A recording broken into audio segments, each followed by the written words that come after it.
Hello again, true crime fans. We've got another mysterious case to explore. The case of Abby Hernandez.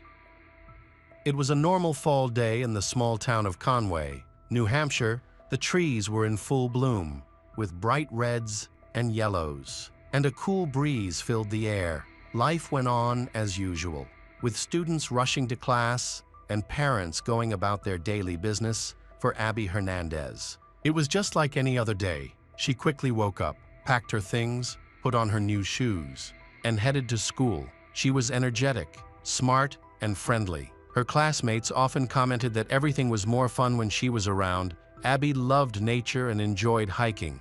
No one could have guessed that these hikes would lead to a nightmare that would change her life forever. That night, Abby didn't come home, and the whole town was in chaos. Wondering how such a cheerful and responsible girl could have disappeared, Abby's story illustrates the dangers of trusting someone who initially seems nice. Abby just wanted help getting home, but ended up in a dangerous situation. Born on October 12, 1998, Abby was the youngest of two daughters in her family.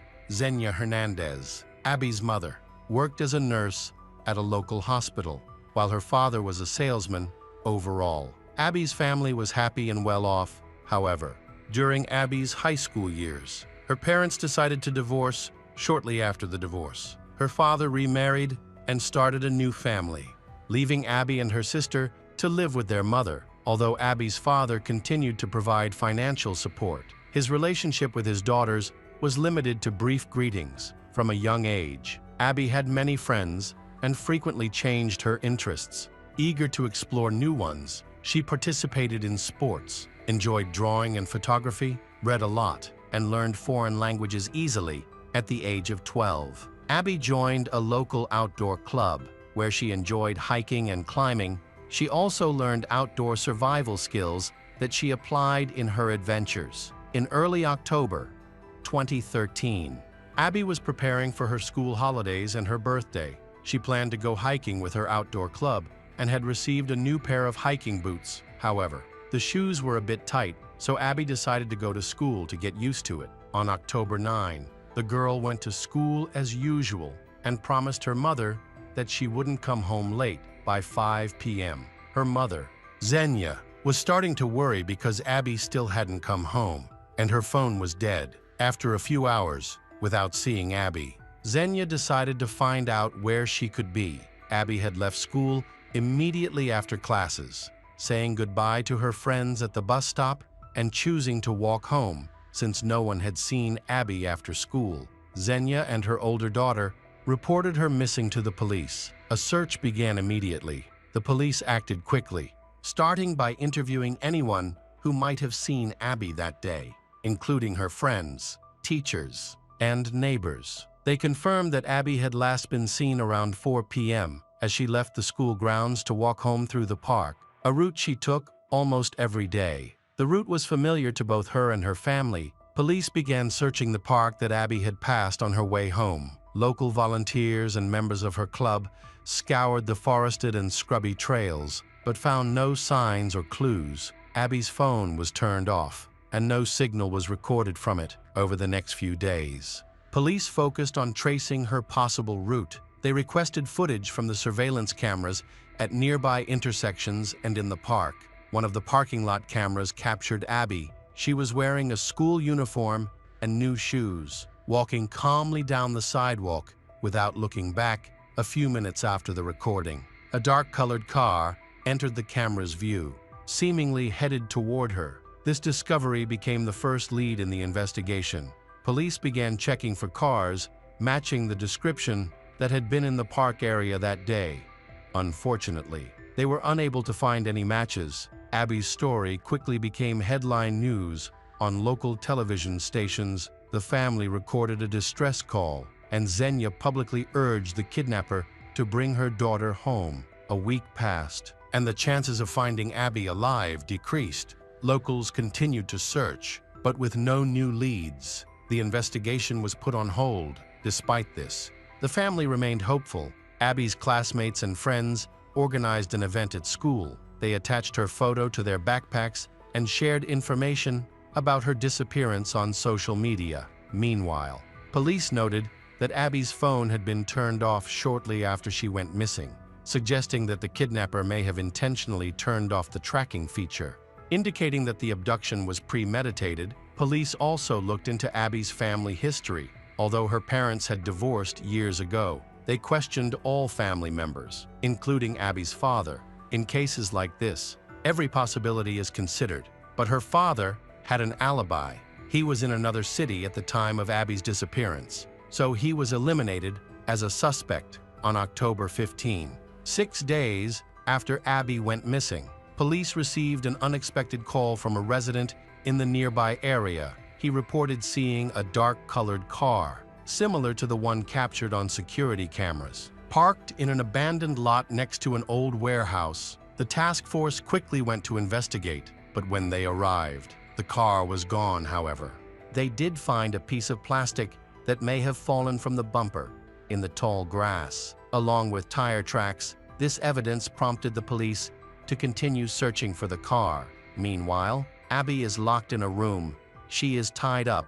Her kidnapper, a man in his 30s with long, unkempt hair, introduces himself as Nathaniel. He says he won't hurt her as long as she obeys him, but his behavior becomes increasingly erratic. Abby soon realizes that her kidnapping is part of a carefully planned plot. Despite her fear, she focuses on staying calm and recalls her survival training. She pays close attention to her surroundings, the layout of the room, and how often her kidnapper appears. She takes note of anything that could help her escape or provide information to her rescuers. Abby quickly realizes that her kidnapper is mentally unstable. He can be friendly at times, even bringing her food, but he also threatens her. If she asks too many questions, Nathaniel does not explain why she was kidnapped, but makes it clear that she will be there for a long time. Abby tries to keep her composure to avoid provoking him. The basement is dark and nearly empty, creating a stuffy atmosphere. She can smell dampness and dust, and the only sound is the echo of her captor's footsteps. Nathaniel frequently checks her bindings to make sure she cannot escape. However, Abby notices that he has tied them too loosely when he leaves the room. She begins to shake the chair in an attempt to loosen the ropes. She almost succeeds, but Nathaniel returns just in time. He warns her not to try again, or she will suffer the consequences. After that, he begins to watch her more closely. Meanwhile, the police continued to search for the car, analyzing the footage. They determined the make of the car by examining tire tracks and some plastic debris left in the parking lot. They identified the car they were looking for and began checking with owners of similar cars in the area, as well as anyone who might have been seen at the time of Abby's disappearance. Another witness provided vital information, reporting that they had seen a man near an old warehouse. The man appeared to be acting suspiciously, looking around and trying to avoid attracting attention. The police sent a team to investigate the warehouse. When they arrived, they found that the building appeared to be abandoned, but noticed a small light coming from one of the windows. After examining the premises from the outside, they discovered footprints leading to the back door. A task force was called in to conduct a thorough search of the building. The task force moved in with stun grenades to disorient the kidnapper. Nathaniel attempted to escape, but was quickly apprehended. He resisted, shouting threats and claiming that he was innocent. Abby was initially confused and frightened by the noise, but her fear turned to relief when the door opened and she saw the police. They freed her from her chains and wrapped her in a blanket to help her feel warm and safe. The rescuers reassured her that she was safe and that her mother was waiting for her. After several days of captivity, she was finally rescued and taken to the hospital for evaluation. Although she felt mentally exhausted, she was in relatively good physical health. Medical professionals, including doctors and psychologists, worked with her to help her recover from the traumatic experience. Nathaniel Kibbe was arrested and charged with kidnapping. The investigation revealed that he had been following Abby and paying attention to her habits. Nathaniel had no permanent home, moved frequently, and had a history of minor crimes. Evidence found in his car and in a shed linked him to the kidnapping, including Abby's personal belongings. After her rescue, Abby faced many challenges. While she returned to normal life, she became more withdrawn, and it took her a long time to feel safe again. With the support of loved ones and professionals, she began to heal and even shared her story to help warn others. Abby's experience was more than just the kidnapping. It showed her incredible strength, her ability to stay calm, observe her surroundings, and seek help was crucial to her survival in extremely harsh conditions. This story serves as a reminder of the importance of being cautious, trusting your instincts, and persevering even in the most desperate times. After her release, Abby faced a long and challenging recovery process. Although she was back with her family, her life was forever changed. Initially, she avoided walking alone,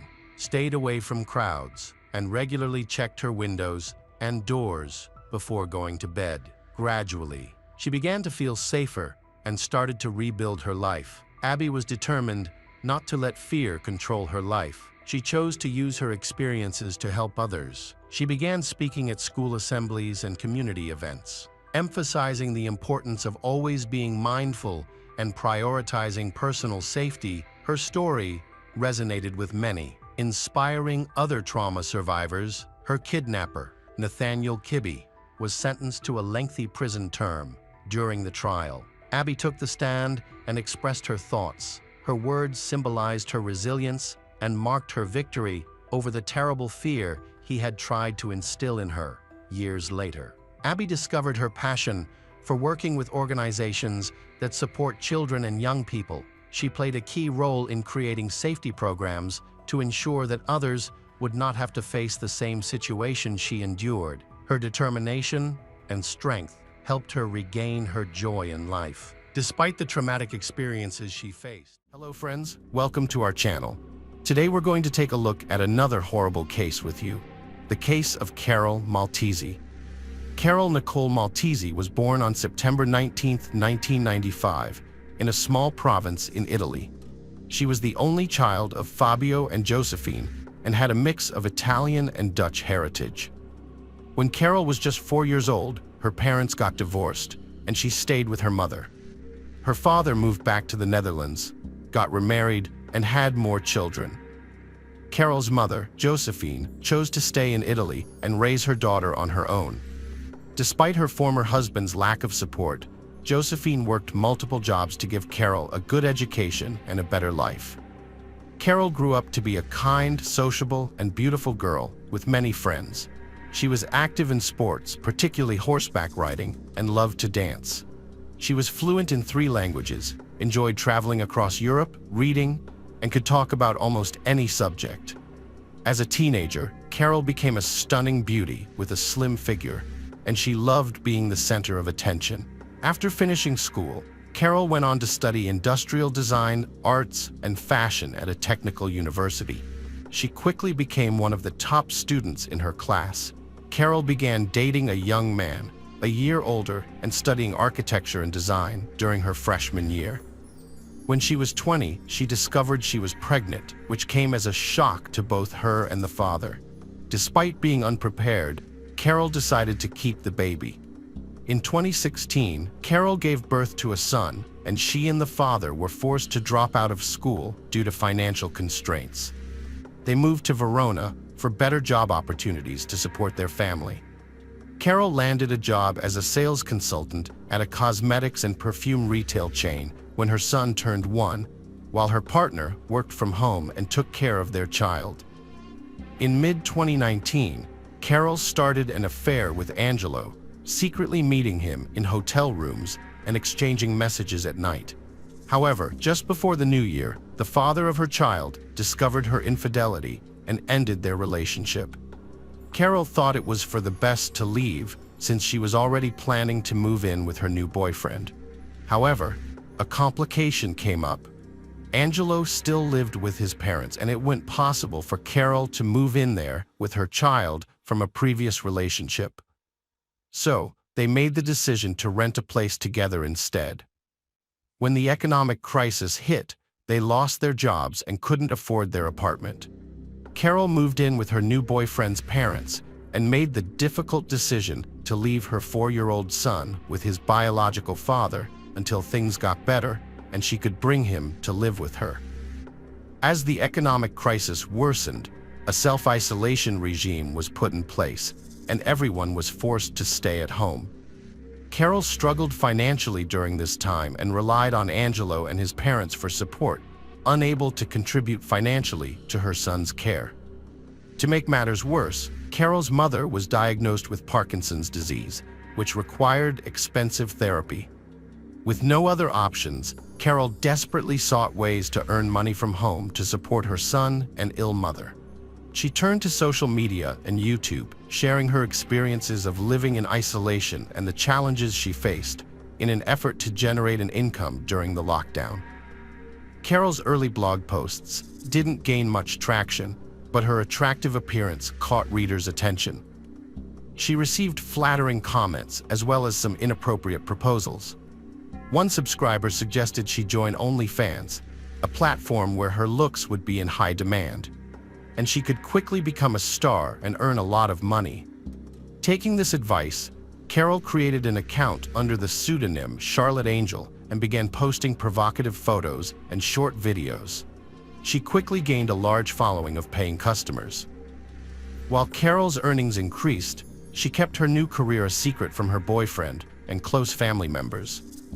As time passed, Carol's content became more explicit and sophisticated as she worked to satisfy her fans. She herself found enjoyment in this line of work. However, Carol was able to keep her secret hidden for only about 6 months before someone she knew discovered her account. The news spread quickly, and soon everyone knew how she was making a living. Carol's friends and family in Italy didn't understand her decision to work in the adult film industry.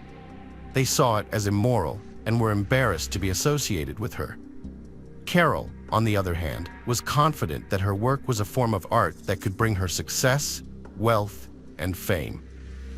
As she became more popular, adult film studios and directors approached her with offers to star in their films, which she accepted. She started participating in group shoots and public performances, but her boyfriend Angelo was still in the dark, thinking she was working remotely as a designer.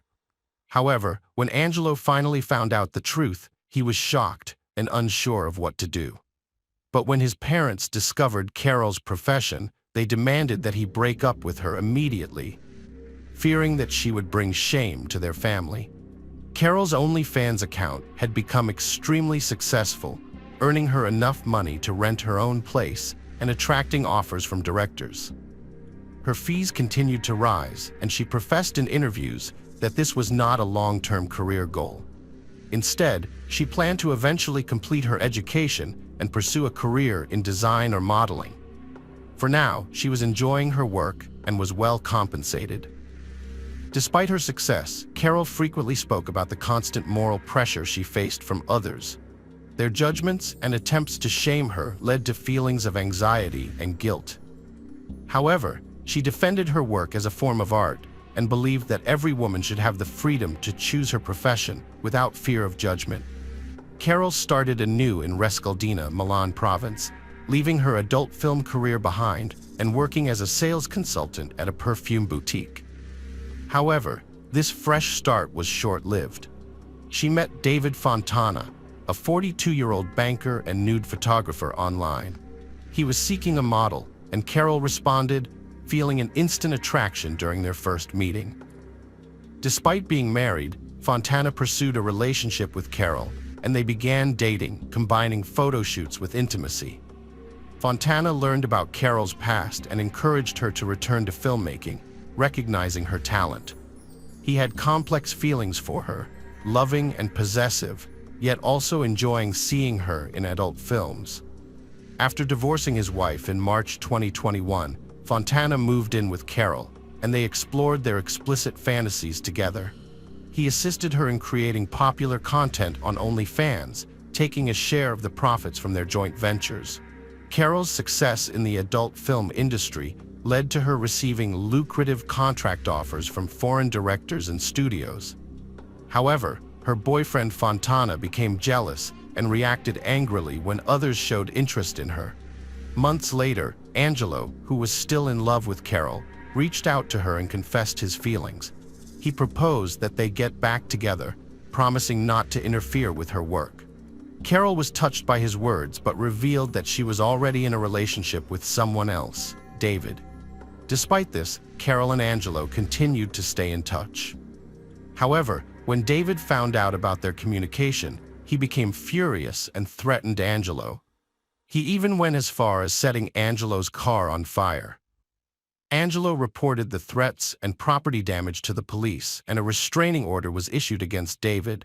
However, there was no evidence to link David to the arson, so he didn't have to pay for the damages. As Carol's popularity grew, she traveled frequently for shoots and gained over 30,000 followers. She was saving money to buy a home, take her son with her, and eventually leave the adult film industry to focus on raising him and finding a new job. Meanwhile, she started creating custom videos, which became a profitable venture. Carol received scripts from fans who paid her to bring their fantasies to life. She continued to work with Fontana on filming and editing, and they shared the profits and lived together. In September 2021, she met Salvatore Galdo, an actor, on a film set, and they started working together on explicit films. As they worked together, Carol and Galdo developed real feelings for each other, and they began a romantic relationship in secret, afraid of how David, her current partner, might react. She waited for the right moment to tell David everything and end their relationship. A few months later, Galdo proposed to Carol with an engagement ring, and she happily accepted. By the end of the year, she had saved enough money to buy her own home. Carol planned to take her son, Mary, with her and decided it was time to talk to Fontana about her decision. Fontana took the news surprisingly well, understanding that Carol was moving on to her new partner. However, they still had unfinished projects that they had already been paid for, so they agreed to complete the work and then go their separate ways. Carol's sudden and mysterious disappearance in 2022, similar to Carol's earlier vanishing act, left everyone stunned. She abruptly stopped acting in films, discontinued her online streams, and ceased communication with colleagues. Moreover, she refused to accept new project offers from directors. Although many people were aware that Carol had planned to leave the entertainment industry, her complete disappearance still came as a surprise. Carol's friends and husband, Salvatore, grew concerned when she stopped responding to their calls. Despite her reassurances via social media, they sensed something was amiss. Months passed, and Carol's occasional social media posts revealed she'd gone on a seaside vacation without telling anyone. Her brief, curt responses only added to their unease. On March 20, 2022, a passerby discovered large black trash bags near a rocky cliff in the Italian community of Borno. Upon approach, the passerby found human fingers poking through the torn polyethylene. He immediately reported the gruesome find to the police, who discovered 4 bags containing a human body divided into 18 parts. The remains were so disfigured that identification seemed impossible. Forensic experts determined the young woman had died at least 2 months prior, but the cause of death remained unknown. It was clear the body had been stored in a freezer before being dumped, likely to keep it hidden. The criminal had removed distinctive features, tattoos, and skin pieces, then burned, cut, and doused the skin in acid to conceal the tattoos.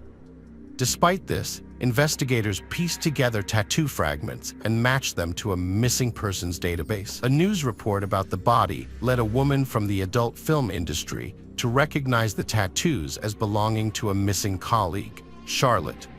This information allowed law enforcement to identify Carol, who had become engaged to her coworker, Salvatore Galdo, before her disappearance. What's curious is that he didn't report her missing. Salvatore became the prime suspect, but his distraught reaction and conversation history with Carol seemed genuine. However, his story didn't add up, leading to another suspect, David, being questioned.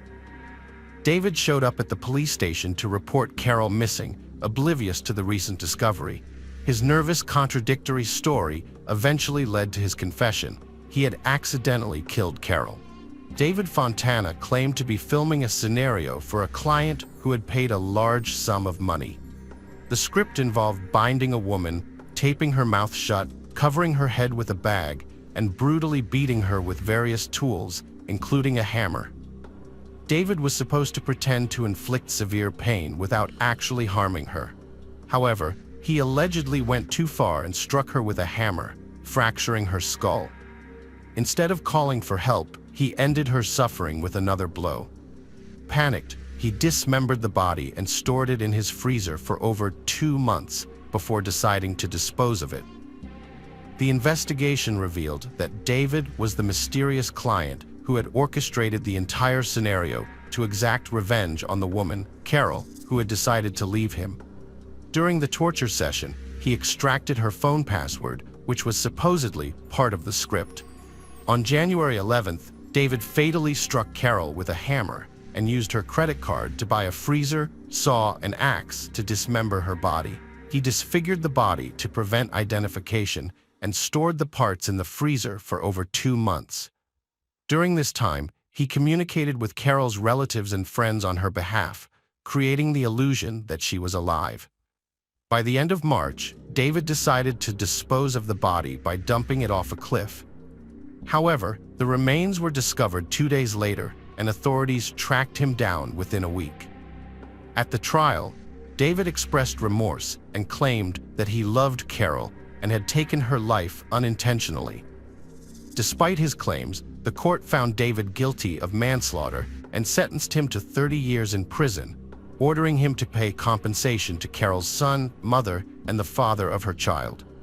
Surprisingly, the dismemberment of the body was not considered an aggravating factor, making David potentially eligible for parole. Hello friends, welcome to our channel. Today we're going to take a look at another horrible case with you. The case of Michelle Young. Michelle Marie Young, born in February 1977 in New York, grew up with her younger sister Meredith, with whom she was extremely close. Their mother, Linda, devoted significant time to her daughters, encouraging their development and nurturing their talents. Michelle was drawn to law and economics from an early age, hoping to pursue a career in these fields. After high school, she applied to several universities and was accepted into a prominent institution in North Carolina's capital. At the university, Michelle excelled in her economics and law studies, earning a master's degree.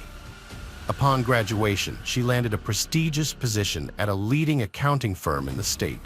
Michelle's career flourished, earning a good income and making ambitious plans for her future. To celebrate her 24th birthday, she gathered with friends and colleagues at a popular local venue. During the celebration, a stranger accidentally knocked a cocktail out of Michelle's hands.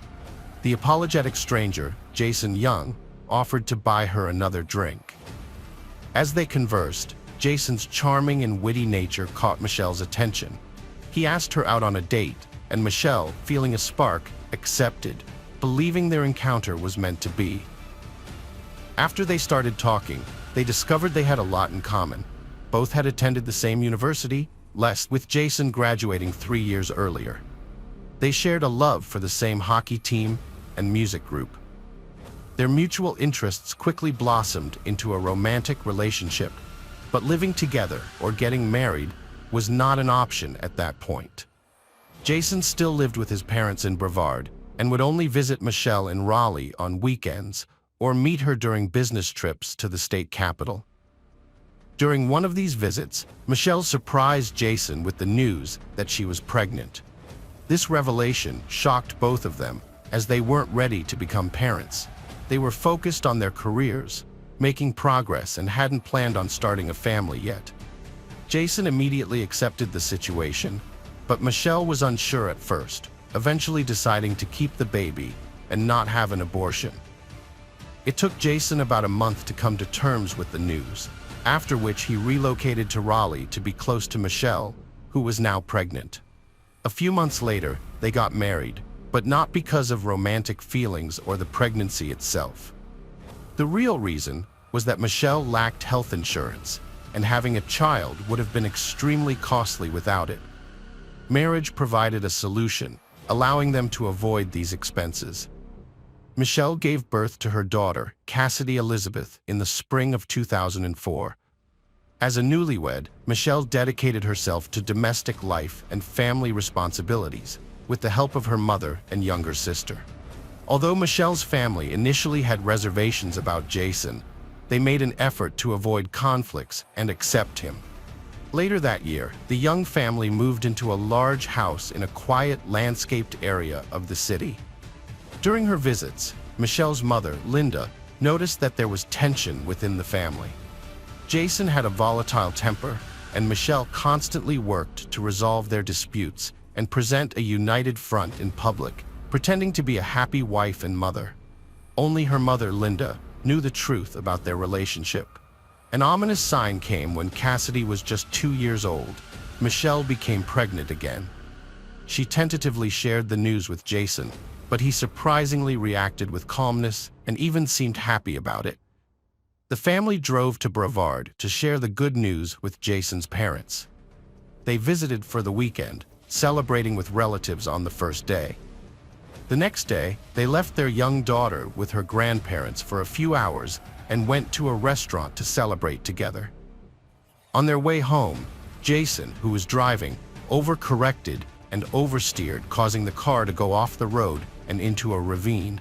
Although they were shaken and had some scrapes and bruises, they were not seriously injured. However, the shock of the accident caused Michelle to miscarry, which left her deeply worried. Jason's calm reaction to the accident, the loss of their child, and his apparent indifference to his wife's distress seemed suspicious. In hindsight, Linda Fisher would later consider the accident a bad omen that they had ignored at the time. They had a friend named Michelle Manny from their university days. After losing touch for a while, Jason ran into her during a work trip in the spring of 2006. He told his wife about the encounter, and they decided to invite Michelle over for a visit. Michelle accepted the invitation and opened up about her unhappy marriage and relationship issues. She constantly praised Jason, telling his wife how lucky she was to have him. Although Michelle noticed Michelle's flirting behavior, she genuinely wanted to comfort and support her friend. However, Jason saw this as an opportunity to take their friendship to the next level. He had always been flirtatious, but this time, his interactions with Michelle quickly escalated beyond friendly support. They started calling each other almost daily and secretly meeting up. Jason would justify his absence by saying he was on business trips, and his wife remained unaware of what was really going on. In the summer of 2006, Michelle told her husband Jason that she was pregnant again. However, this time, Jason was unhappy about the news. Michelle was confused and felt distant from her husband, but she attributed this to the miscarriage they had experienced a few months prior.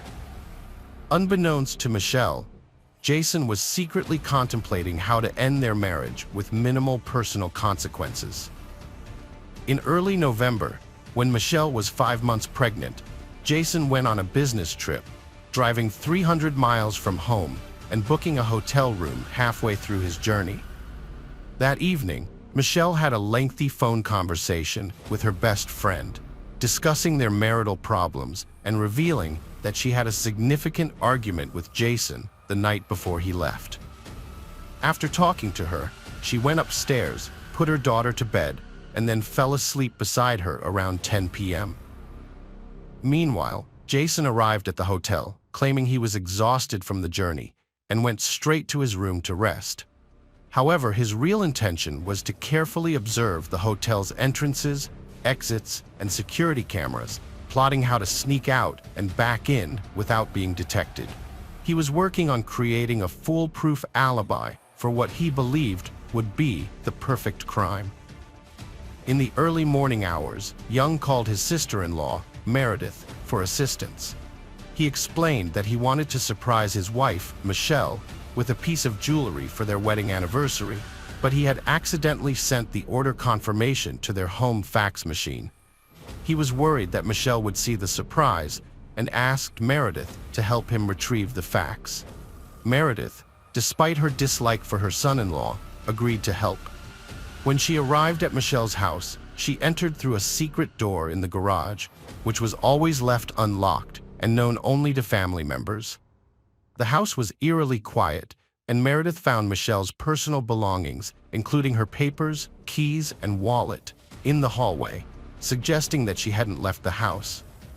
Meredith then went upstairs and called out to her sister and niece, but there was no response. As she entered the bedroom, Meredith was met with a horrific scene. Michelle lay lifeless on the floor, her skull severely fractured, surrounded by a pool of her own blood. The walls, furniture, and floor were covered in blood, with bloody footprints from the baby nearby. Sadly, Michelle had been dead for hours, and nothing could be done to help her. Cassidy's sister quickly called emergency services when she heard a strange noise coming from under the bed. When she looked, she saw Cassidy staring back at her in confusion. Despite being shaken, Cassidy was unharmed. It became clear that she had witnessed her mother's death and had stayed by her body for hours, as evidenced by the floor marks and the toys she had brought to her mother. Further investigation revealed that Michelle's body bore the signs of a brutal and prolonged beating, with numerous bruises, abrasions, and fractures. Her teeth had been knocked out, and her skull was fractured by a heavy, blunt object that was never recovered. A bloody pillow lay nearby, suggesting that the killer had used it to smother the victim. The lack of stolen items and absence of forced entry or broken locks suggested that the perpetrator's sole intention was murder, and that they must have had a key or known about the secret door, which was only known to family members. The main suspect in the case was the husband of the deceased, but he claimed to have a solid alibi. He said he checked into his hotel room in the evening and didn't leave until morning, when he attended a scheduled business meeting. An investigation confirmed that he used his room key card to enter and exit his room. However, further investigation revealed several inconsistencies. For instance, a hotel employee found that the emergency exit door had been propped open with a cobblestone to prevent it from slamming shut. The surveillance camera that monitored this door had been intentionally disabled on the night of the murder.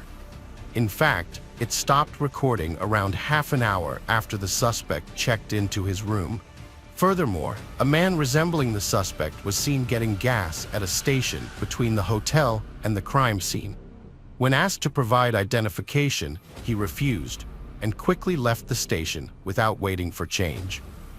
The gas station attendant later identified the suspect, but he continued to deny any involvement, claiming he had stayed in his hotel room all night. On the eve of the tragedy, Jason Young made over 24 calls to Michelle, followed by 5 brief calls to his mistress, each lasting no more than 15 seconds. This suggests that Jason may have been panicking. Notably, all these calls were made outside the hotel, despite his claim of having stayed there all night. Additionally, Jason was late for a scheduled business meeting with his partners and appeared confused. While these events are suspicious, they do not provide conclusive evidence, individually or collectively, to prove that Jason Young was responsible for the brutal murder of his pregnant wife. For nearly 3 years, Jason lived a normal life, even gaining custody of his young daughter, a devastating blow to his late wife's relatives. During this time, he began openly dating Mani, a friend of his deceased wife Michelle, which only fueled suspicion that he was responsible for her brutal murder. Jason was finally arrested in 2009, but the initial trial ended in a mistrial due to a hung jury, despite substantial evidence pointing to his guilt.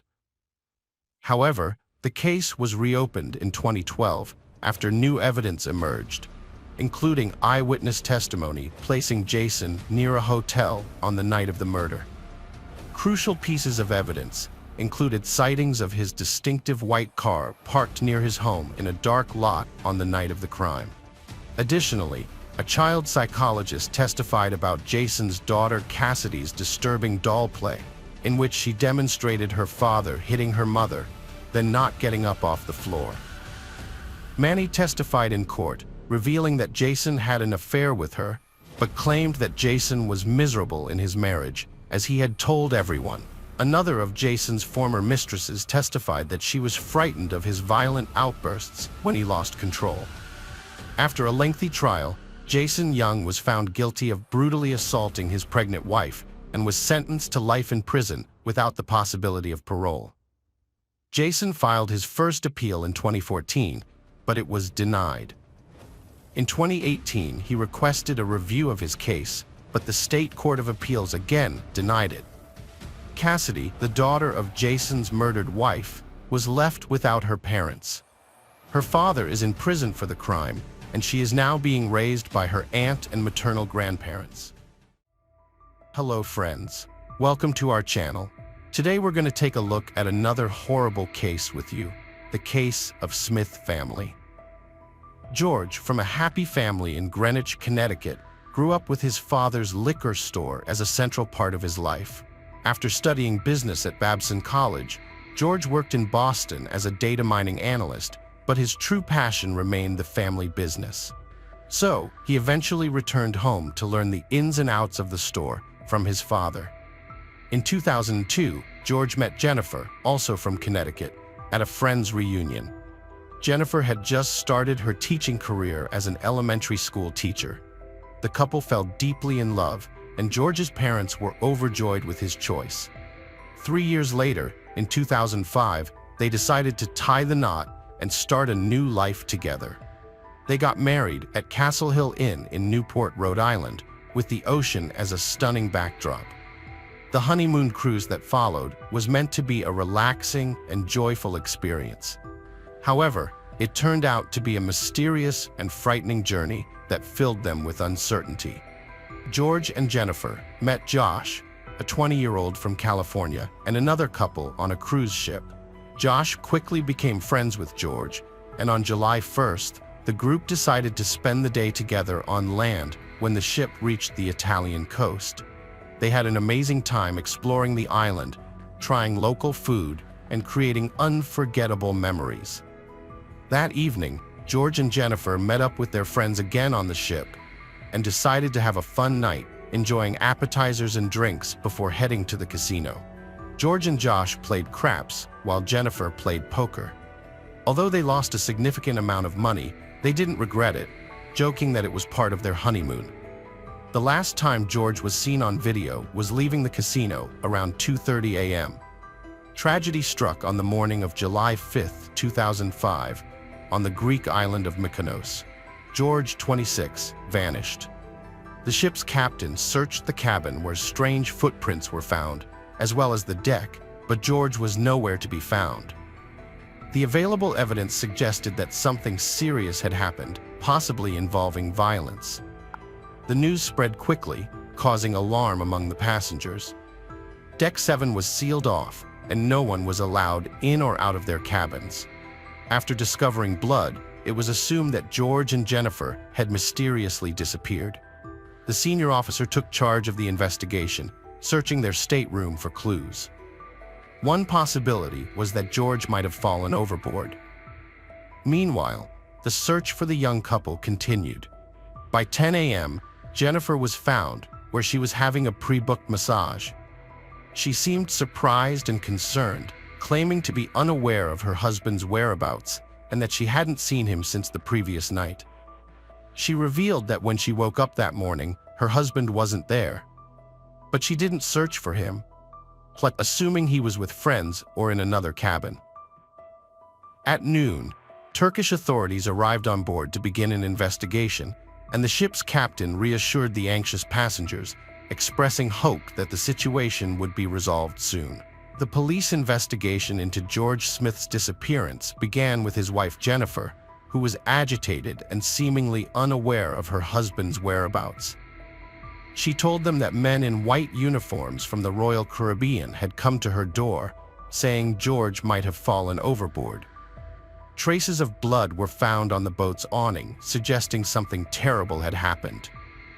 The investigators focused on cabin, which was in disarray, with signs of a possible struggle.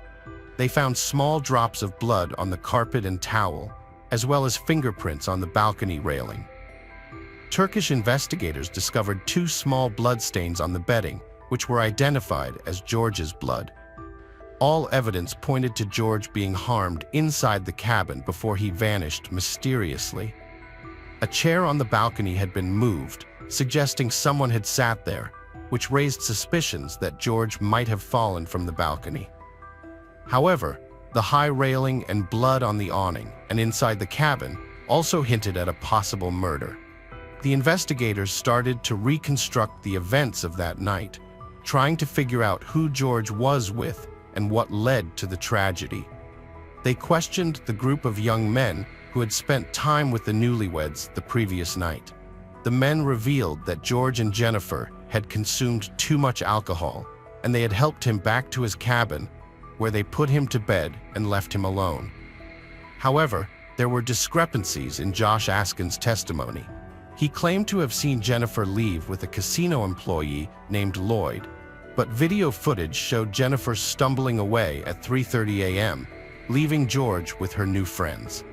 Lloyd's key card data indicated he returned to his cabin at 3:25 a.m., contradicting Josh's account. The investigation continued, with each new detail adding more mystery to the story. It was discovered that Greg Rosenberg, a 19-year-old with Russian roots, had been part of the group that night.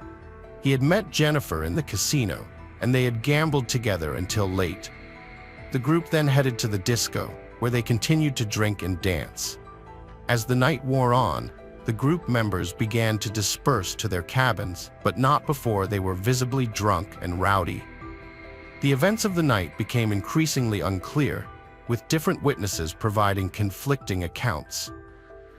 After the cruise ship staff refused to serve 2 intoxicated visitors, Josh and his friends remembered they had brought a bottle of absinthe from the island of Mykonos. However, crew and passengers were not allowed to consume their own alcohol on board. Josh went to retrieve a special bottle of absinthe from his cabin, which had an unusually high alcohol concentration of over 70%. George hid the bottle in his shorts to avoid detection. Around 3 a.m., when the ship was quiet, a janitor caught the group, including Josh, George, Greg, Zach, and Rostislav, drinking the absinthe. This incident became a key part of the investigation. Jennifer, who had appeared relatively sober, began to stagger and eventually leaned on the casino manager, Lloyd. Her behavior was misinterpreted by some witnesses, who thought she was either trying to keep her balance or flirting. Later, Jennifer got into a conflict with her husband George, which ended with her hitting him. It was unclear whether this was done in a playful or angry manner. Jennifer left the disco around 3:30 a.m., stumbling and visibly intoxicated.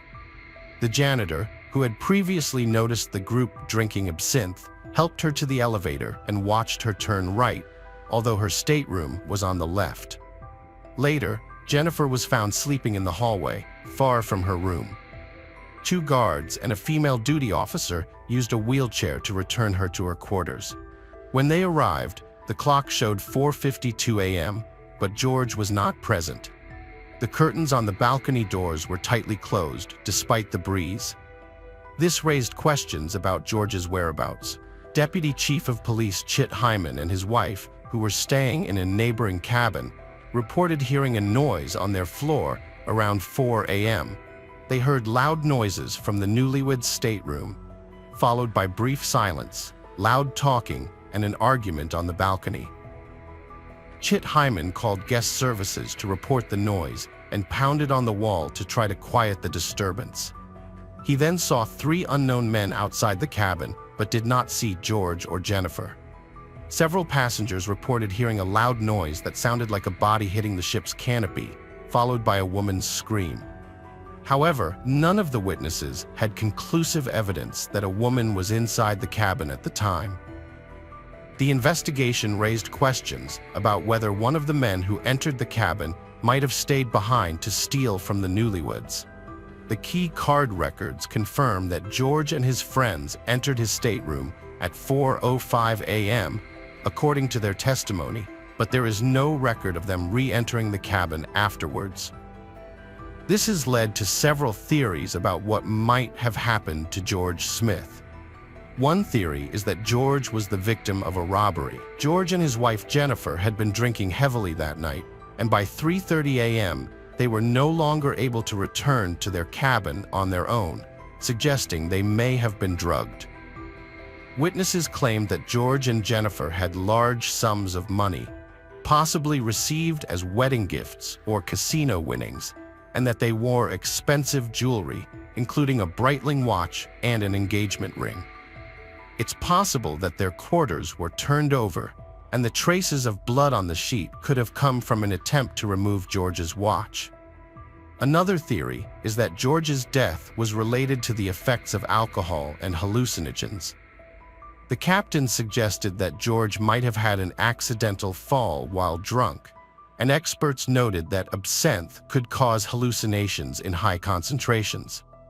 However, the absinthe George and Jennifer purchased was bought officially in Europe, and experts believe it was unlikely to cause hallucinations. The FBI investigation into George's disappearance involved interviewing several key individuals, including Jennifer and casino manager Lloyd Botha, who both passed polygraph tests.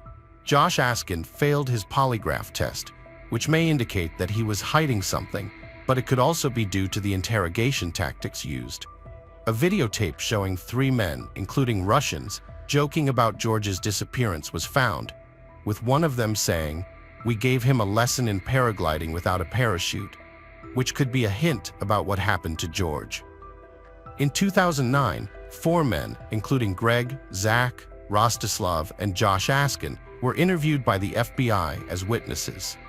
Zach Rosenberg and Josh Askin refused to give direct answers, citing the Fifth Amendment, and their testimony remained ambiguous.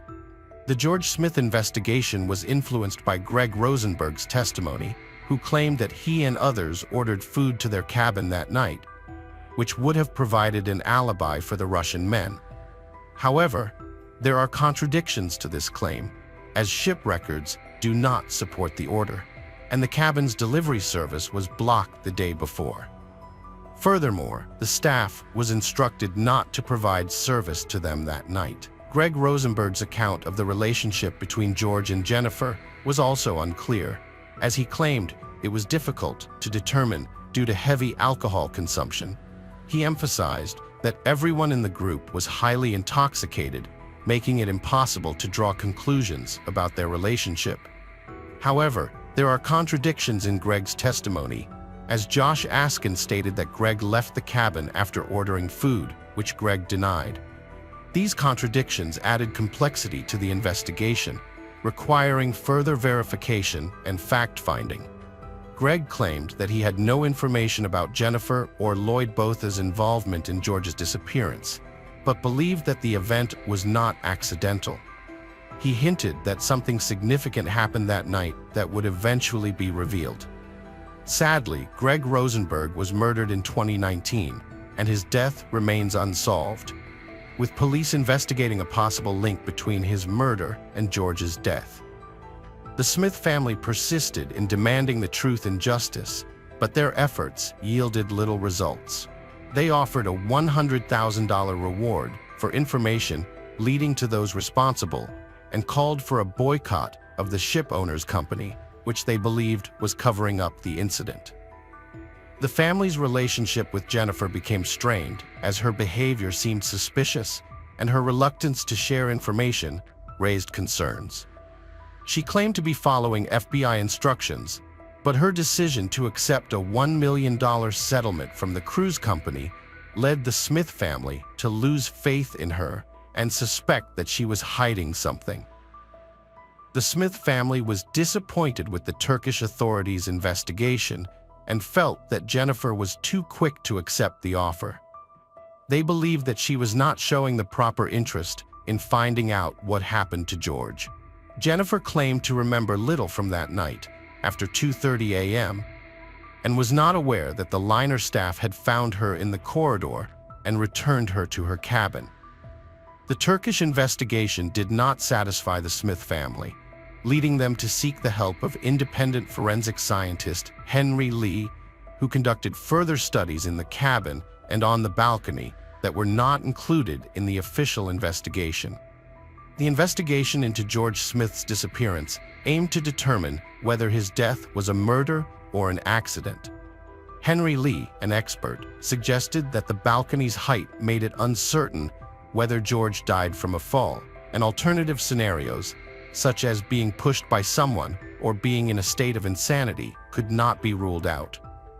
Lee planned to simulate a fall from the balcony using a dummy to gather more evidence, but the cruise liner's owner refused to allow it. This decision raised suspicions among George's relatives, who believed it was an attempt to conceal the truth. The FBI conducted their own investigation, focusing on the 4 men who spent the night with George, including Josh Assen and 3 Russians. However, their testimonies were inconsistent with those of other witnesses, adding to the confusion. Despite the lengthy investigation and multiple theories, the truth behind George's disappearance remains unknown. His family continues to seek answers, suspecting foul play and initially pointing fingers at Jennifer, his new wife.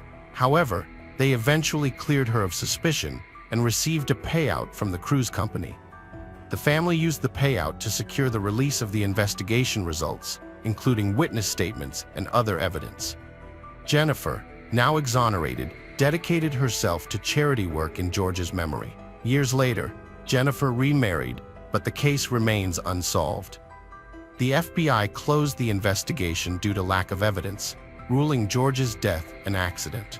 The mystery surrounding his disappearance continues to haunt his family, who are still searching for the truth and a sense of closure. Hello friends, welcome to our channel. Today we're going to take a look at another horrible case with you, the case of Lynn family. The Lynn family's story is a heart-wrenching tale of love, ambition, and tragedy that began in the late 1980s. Min Lin and Yun Li Lin, both Chinese nationals, met at an Australian university where they were pursuing higher education. Min had stayed on after completing his degree for a professional internship, while Yun had arrived through an exchange program. Their chance encounter in a university corridor sparked an instant attraction, which they later described as love at first sight. As foreigners in a new land, they shared a deep connection, united by their dreams of building a new life in Australia. After graduating, the couple married and settled down in the peaceful suburb of North Epping in Sydney. Their love flourished, and they built a close-knit family, deeply committed to each other. In August 1994, they welcomed their first child, June Brenda Lynn, who went by her middle name Brenda. 2 more children followed, Henry in 1997 and Terry in 2000. As the family entered the 2000s, Min and Yun decided to start a business venture, opening a small newsstand together. Through hard work and dedication, they turned their humble beginning into a successful news agency with a publishing branch on Rose Street. As their business thrived, they were able to afford a comfortable lifestyle, complete with a spacious home, a luxury car, and exclusive private schooling for their children. Min focused on managing the business, while Yun dedicated herself to taking care of their home and raising their kids. The community highly respected the Lins for their hard work, kindness, and charitable nature. They were known for being exemplary, caring parents who avoided conflicts. Their children were outstanding in their own ways. Brenda, the eldest, was a stunning beauty and an exceptional student with a passion for helping animals. Henry and Terry, the boys, were energetic and sports enthusiasts, sharing a love for soccer. The siblings were incredibly close, almost inseparable. As the Lin family's prosperity grew, they began to sponsor relatives from China to visit, live, or even settle in Australia permanently. Min's parents were the first to make the move, settling in North Epping and helping with the kids. Min's father also worked part-time at their newsstand on weekends. Later, Yun's parents also moved to the same Sydney suburb, and Min and Yun bought them a small house. Yun's sister, Irene, joined the Lin household, helping with chores and childcare. By this time, the Lin family business had become very successful, earning almost $1 million per year. It had become a popular gathering place where people would come to read, discuss news, and socialize over coffee. In late 2007, Min Lin's younger sister, Kathy Lynn, and her husband, Lang bin Robert, moved to Sydney seeking better opportunities. They had previously visited relatives in Australia and had briefly lived in Melbourne before returning to China. This time, they were determined to settle in Australia for good. Robert, a former successful ear, nose, and throat doctor in China, decided to try his hand at entrepreneurship. Kathy and Robert invested all their savings into opening their own restaurant in Sydney, but unfortunately it struggled and eventually closed. Their subsequent attempts to open a cafe or snack bar also failed. Robert, who lacked business experience and financial management skills, struggled to succeed in his new ventures. Robert and Kathy moved to North Epping to be closer to their family. Kathy found a job, but Robert was still trying to figure out what he wanted to do with his life. The Lynn and Z families were close, not just because they were related, but also because they were good friends. They saw each other almost every day, kept in touch constantly, and often had meals together. The last time they all got together was on the evening of July 17, 2009, at Kathy and Min's parents' house. Unfortunately, they didn't know it would be their last time together. The next morning, July 18th, the Lynn family's shop didn't open, which was unusual because it was always open 7 days a week. The shop didn't have any signs or notices on the door saying it would be closed, which worried the regular customers and other shop owners in the area. One of them tried to call Min several times, but couldn't get through, so they called Kathy to ask her what was going on. Kathy was surprised and worried because her brother Min never closed the shop without telling anyone first, and usually had their father or father-in-law cover for him. She tried calling Min and his wife Yun, but they didn't answer. She even tried calling their home phone, but no one picked up. Kathy and her husband Robert visited Min's house, worried about the family's safety. They arrived at 9 a.m. to find the family car in the driveway and the front door unlocked, but no one was responding to their calls. The house was quiet and seemed undisturbed, with no signs of forced entry. As Kathy called out for her brother again, she went upstairs to the second floor. When she opened the bedroom door of Min and Yun Lin, she was shocked and horrified by what she saw. The room was covered in blood. On the floor, walls, ceiling, furniture, and curtains. Yun Lin's lifeless body lay near the bed, so badly mutilated that it was hard to recognize. In the next room, Irene, Yun's sister, lay dead in her bed, her face brutally beaten. In the children's bedrooms, Kathy found the bodies of 12-year-old Henry and 9-year-old Terry, both brutally beaten to death and lying in different corners of the room. Brenda, the 15-year-old daughter, was fortunate to be away on a school trip the previous day and avoided being at home during the tragic events. When Kathy discovered the carnage, she immediately called emergency services, but her frantic state made it difficult for her to provide clear information. She begged for medical help to arrive quickly, hoping to save anyone who might still be alive. Unfortunately, the first responders who arrived at the scene confirmed the deaths of all the victims. The next morning, a disturbing discovery was made after Kathy's emergency call. Robert went to fetch Brenda's grandparents, who lived about 10 kilometers away, while the police and paramedics rushed to the scene. What they found was soon classified as one of the most horrific crime scenes they had ever encountered. The Lynn family was tragically killed, each member suffering multiple blows to the head from a heavy blunt object, similar to a hammer. The murder weapon was not found at the scene. It appeared that the killer struck the father first, followed by the mother, her sister, and finally the two boys.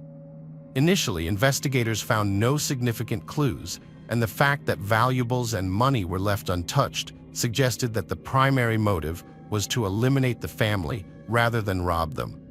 Initially, it seemed unlikely that one person could overpower the entire family, and multiple suspects were suspected. However, evidence revealed that the children were awake during the attack and had tried to escape, leaving behind bloodstains and splatters throughout the house. Further investigation showed that the adult victims, in addition to head injuries, also suffered signs of strangulation, possibly to minimize resistance during the assault. The killer left behind identical bloody shoe prints in each room with a unique tread pattern, but the shoe brand and owner could not be identified, only the shoe size. Notably, no foreign fingerprints were found, suggesting that the killer wore gloves. The Lynn family massacre investigation initially yielded no leads or suspects, despite the family having no known enemies. The attack occurred between midnight and 3 a.m. on July 18th. Brenda Lynn, the sole survivor and eldest child, was on a school trip to New Caledonia at the time. She was informed of the tragedy through social media, but initially disbelieved it, hoping it was a mistake.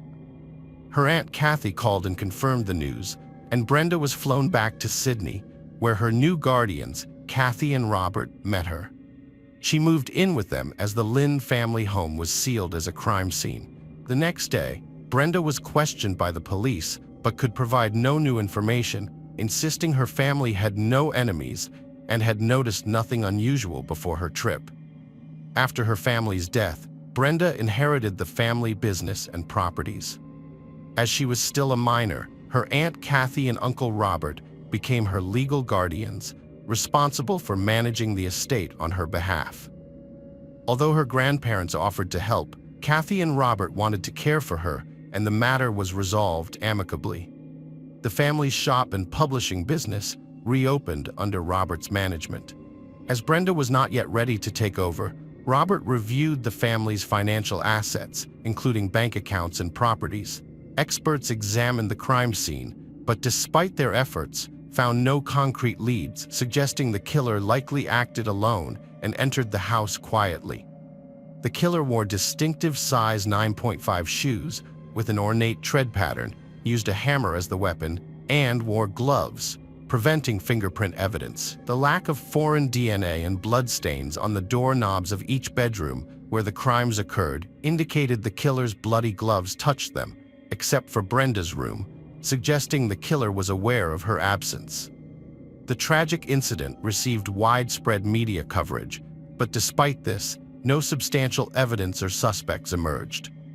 Rumors and theories circulated, including the Lynn family's supposed wealth being the motive, a bungled robbery, or involvement by local Chinese mafia clans. While these theories were not entirely dismissed, they were later deemed unlikely due to a lack of evidence. As the investigation continued, none of the theories were proven, and no suspects came forward.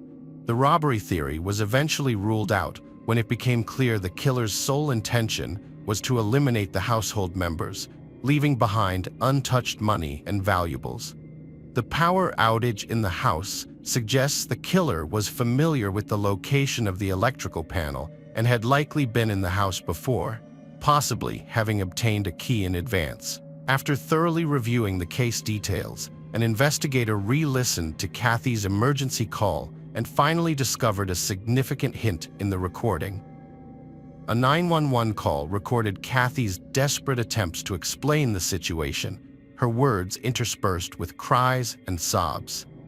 At the end of the call, Kathy surprisingly addressed her husband directly in Cantonese, saying she didn't want to be left alone in the house. This caught the investigators' attention, and they translated her words. This was significant because Robert had chosen to pick up his in-laws himself, leaving Kathy alone at the crime scene before the police arrived. His behavior seemed highly suspicious, as 5 people had just been brutally taken away from the house, and the killer could still have been hiding inside. The police discovered that Robert had a key to his brother-in-law's house, which he had been given just before the tragedy. He never mentioned this during questioning.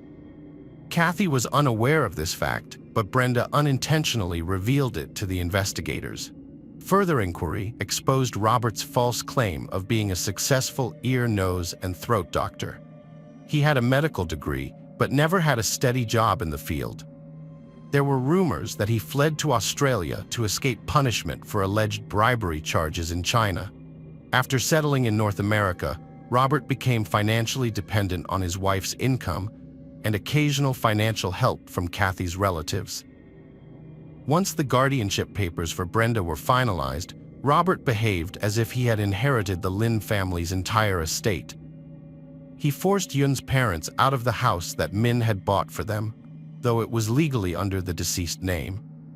Considering these facts and circumstances, investigators believed Robert was motivated by jealousy of his wife's wealthy and successful relatives and had long planned to take their property, money, and business. The police couldn't arrest Robert yet because they lacked concrete evidence against him. They obtained permission to install hidden cameras in the Z household, hoping to gather evidence to prove Robert's guilt. The breakthrough came when Kathy mentioned her husband's preference for a specific brand of shoes during an interrogation. Robert had bought 2 pairs of limited edition sneakers years earlier and still had a pair in its box at home. Significantly, Robert wore size 9.5 shoes, the same size as the killer's. Hidden cameras caught Robert destroying the box containing the shoes. This led to a search warrant for Robert's home, where a new pair of size 9.5 sneakers was found. The tread pattern on these shoes matched the prints found at the crime scene. Moreover, a small smear of blood was discovered in his garage. Forensic analysis confirmed that the smear was indeed a blood stain containing the DNA of all 5 Lynn family victims, directly linking it to the crime scene. This evidence led to Robert's arrest, providing the concrete proof the police needed to take action. In May 2011, 2 years after the tragedy, the evidence led to Robert's arrest.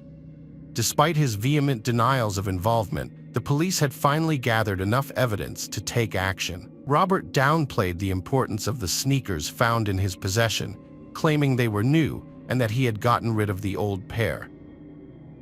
While awaiting trial in prison, he unknowingly shared cells with several informants and made some incriminating statements. During one conversation, Robert revealed that he had meticulously planned the crime and taken great care to cover his tracks. He admitted to buying the murder weapon at a remote store without surveillance cameras and drugging his wife with sedatives to prevent her from waking up and noticing his absence. Robert also confessed to disposing of the evidence, including the hammer, sneakers, gloves, and clothing, in a way that would ensure they would never be found. At the trial, however, Robert denied all of this, and the only evidence against him was the testimony from his cellmates and some indirect evidence. As a result, the jury was unable to reach a unanimous verdict, and Robert was released on bail in December 2015. The trial resumed in June 2016 with new testimony from another informant who claimed that Robert had confessed to an obsession with Brenda since she was 13 years old. This new information led to a re-examination of Brenda, who tearfully revealed that Robert had coerced her into a sexual relationship when she was just 13. She had remained silent about the abuse for years, fearing retaliation. With this new evidence, Robert was found guilty on all charges. He received 5 life sentences, 1 for each murder, without the possibility of parole. All of his subsequent appeals were denied. Hello friends, welcome to our channel. Today we're going to take a look at another horrible case with you, the case of Kelly Cochran. Christopher Reagan grew up in Detroit, Michigan, where he received his education. At 20, he decided to serve his country and join the military. He was stationed at a base near Marquette, where he met Terry, a young teacher from Iron River. They became friends, bonding over their shared values and interests. Their friendship grew into a close relationship, but Christopher's military service didn't allow for a romantic relationship. When he left the military, he moved to Traverse City, but the distance didn't weaken their bond. In 2012, Christopher proposed a long-distance romantic relationship, and Terry agreed. They shared many common interests, including a love of nature and a desire for a peaceful lifestyle. They decided to live together in Iron River, where Christopher found a job at a factory. However, after 2 years, their passion faded and they parted ways amicably. Christopher moved out and began looking for a new place to live. He found a job in Asheville, North Carolina, and started a new chapter in his life. On October 14th, he told Terry he had taken the day off and suggested they meet up the next day for a walk. However, he failed to contact her the next day, and Terry became worried. After trying to reach him for several days, Terry filed a police report about Christopher's disappearance. The police reassured her that people sometimes disappear and then return, but Terry was concerned. At the police station, Terry told investigators that Christopher had recently received a job offer in North Carolina and might have started a new life, cutting ties with his past. However, to avoid speculation, a detailed investigation was launched. The police identified the company where Christopher had started working and contacted an employee, but surprisingly, no information about Christopher could be obtained, as he hadn't shown up to work in 10 days. Search efforts were then focused on the local woods, where Christopher often took solo trips with specially trained dogs deployed to aid in the search. Unfortunately, no trace of him was found. Terry suggested searching Christopher's former apartment to rule out any accidents or potential clues to his whereabouts. Upon entering the apartment, detectives found it in disarray, with items scattered across the floor and open closets. Although it initially seemed like Christopher was simply a messy person, Terry knew him to be more organized. The detectives began to suspect that the disarray might be related to a crime. After inspecting the apartment, they decided to expand the search area. They eventually found Christopher's car outside the city limits, about 8 miles from Iron River. Inside the car, they found ordinary clothes and a piece of yellow paper with a route written on it. The route had no specific address, but detailed notes described the path, including turning at a bus stop or driving past a gas station. Terry explained that Christopher, despite living in Iron River, wasn't familiar with the street names, so he wrote down directions in this way. The detectives followed the route, which led them to a house in a neighboring town. Upon knocking on the door, they met Jason Cochran, an overweight man, and his wife Kelly. The officers informed the couple that they were investigating Christopher's disappearance and found a piece of paper with their address in his abandoned car. Kelly revealed that she worked with Christopher at the same plant, and they were friends. Although Kelly hadn't been in contact with Christopher recently, she had tried to reach him via text messages in mid-October. She assumed he had started his new job in North Carolina and didn't respond. Kelly also mentioned Christopher's health issues, which might have led him to start anew. The investigators were puzzled by the route leading to the Cochran home and why it was in Christopher's car. Despite the lack of answers, the couple cooperated with the investigation. After further questioning, the detectives left the Cochran home and proceeded to interview Christopher's co-workers at the factory. There, they discovered that Christopher was having an affair with Kelly Cochran, which had been rumored for months. The investigation into Christopher's disappearance sparked a new lead when Kelly Cochran made a surprising statement. Investigators decided to re-question Kelly and her husband Jason to get to the bottom of their relationship. Kelly eventually admitted to having an affair with Christopher, but initially withheld the information because of her husband's presence. Kelly claimed that she and Jason had an open relationship and Jason was okay with her infidelity. However, Christopher's co-workers disputed this, saying that Jason did not approve of the affair and that the Cochran family did not have an open relationship. When Jason was questioned, he revealed that he was strongly opposed to his wife's infidelity, making him a suspect. However, the lack of concrete evidence meant that the investigators couldn't conclude that he was involved in Christopher's disappearance. Kelly and Jason were released from the police station, and the investigation continued for 5 months without a breakthrough. A new investigator, Detective Jeremy Ogden, took over the case and began a thorough analysis of the Cochran family's history. Kelly and Jason had met in high school and started living together after graduation. Despite their personality differences, they got married and started a swimming pool maintenance business. Jason handled most of the work, but the physical demands took a toll on his health, leaving him with back problems. When Jason's condition worsened, Kelly took over the business. During this time, Kelly sought ways to help her husband recover, including finding a medicinal plant that could help alleviate his back pain. However, the plant was banned in their state, so they moved to Michigan in 2014 to access it. In Michigan, Kelly and Jason got jobs at the same plant where Christopher worked. Kelly and Christopher became close friends, which was important to him given his relationship troubles with Terry. The prosecutors eventually obtained a search warrant for the Cochrans' home, but the search yielded no evidence linking them to Christopher's disappearance.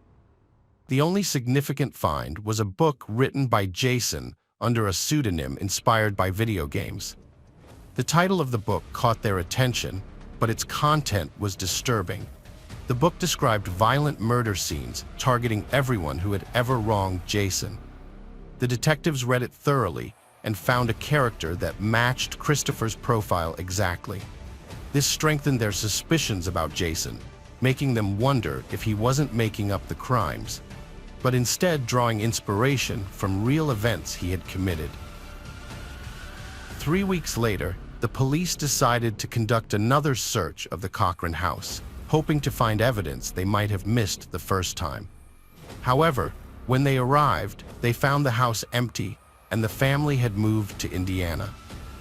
This made the investigators anxious, as they feared they might not find the crucial evidence they had been searching for months, particularly DNA samples from the suspects. Michigan police contacted their Indiana counterparts to help collect DNA samples from the Cochrans. The Indiana police officers went to the Cochrans' new home, and Jason and Kelly did not object to the procedure, as there was no concrete evidence linking them to the murder. Time passed, and on February 22, 2016, Kelly called the police, frantic, saying her husband Jason was unresponsive. When the rescue team arrived, they found Kelly in a panic, trying to obstruct the doctors. Jason was sitting in a chair, his face severely burned as if from extreme overheating. The doctors confirmed his death, and the body was sent for forensic examination. During the search of the Cochrans' new home, an officer discovered a syringe needle near the bed. The forensic report revealed that Jason's death was not due to drug abuse, as initially suspected, but rather strangulation, confirmed by bruises on his neck and face. This discovery turned Jason, the prime suspect in Christopher's kidnapping, into a victim himself. The investigation became even more complex, and forensic experts shifted their focus to Kelly Cochran, who now became the prime suspect in both Christopher's disappearance and her husband's murder. Kelly was invited to the police station to testify in Jason's murder case. During the interrogation, the investigators asked her directly if she had administered excessive doses of illegal drugs to her husband or was involved in his death. However, despite the pressure, Kelly did not confess to either crime. Months later, the investigators still lacked concrete evidence to prove Kelly's guilt and justify an arrest. During the investigation, Detective Jeremy Ogden met Walter Hammerman, a close friend of Jason's, who insisted that illegal drugs could not have caused Jason's death, as he knew his friend well and would have been informed about any changes in his life. Jason had been using medicinal herbs to alleviate his chronic back pain. However, his friend Walter noticed a significant change in his behavior around March last year. Jason confided in Walter about the mounting pressure from the Iron River police, who suspected him and his wife Kelly of involvement in a man's disappearance. The ordeal had taken a toll on Jason, leaving him depressed and even suicidal, which required intensive treatment. Walter observed that Kelly had begun to exert more control over Jason's life, making him increasingly anxious and withdrawn. Jason would avoid social gatherings when Kelly was around, and their video game sessions had become a thing of the past. These observations proved crucial in the investigation, helping detectives understand the dynamics within the Cochran family.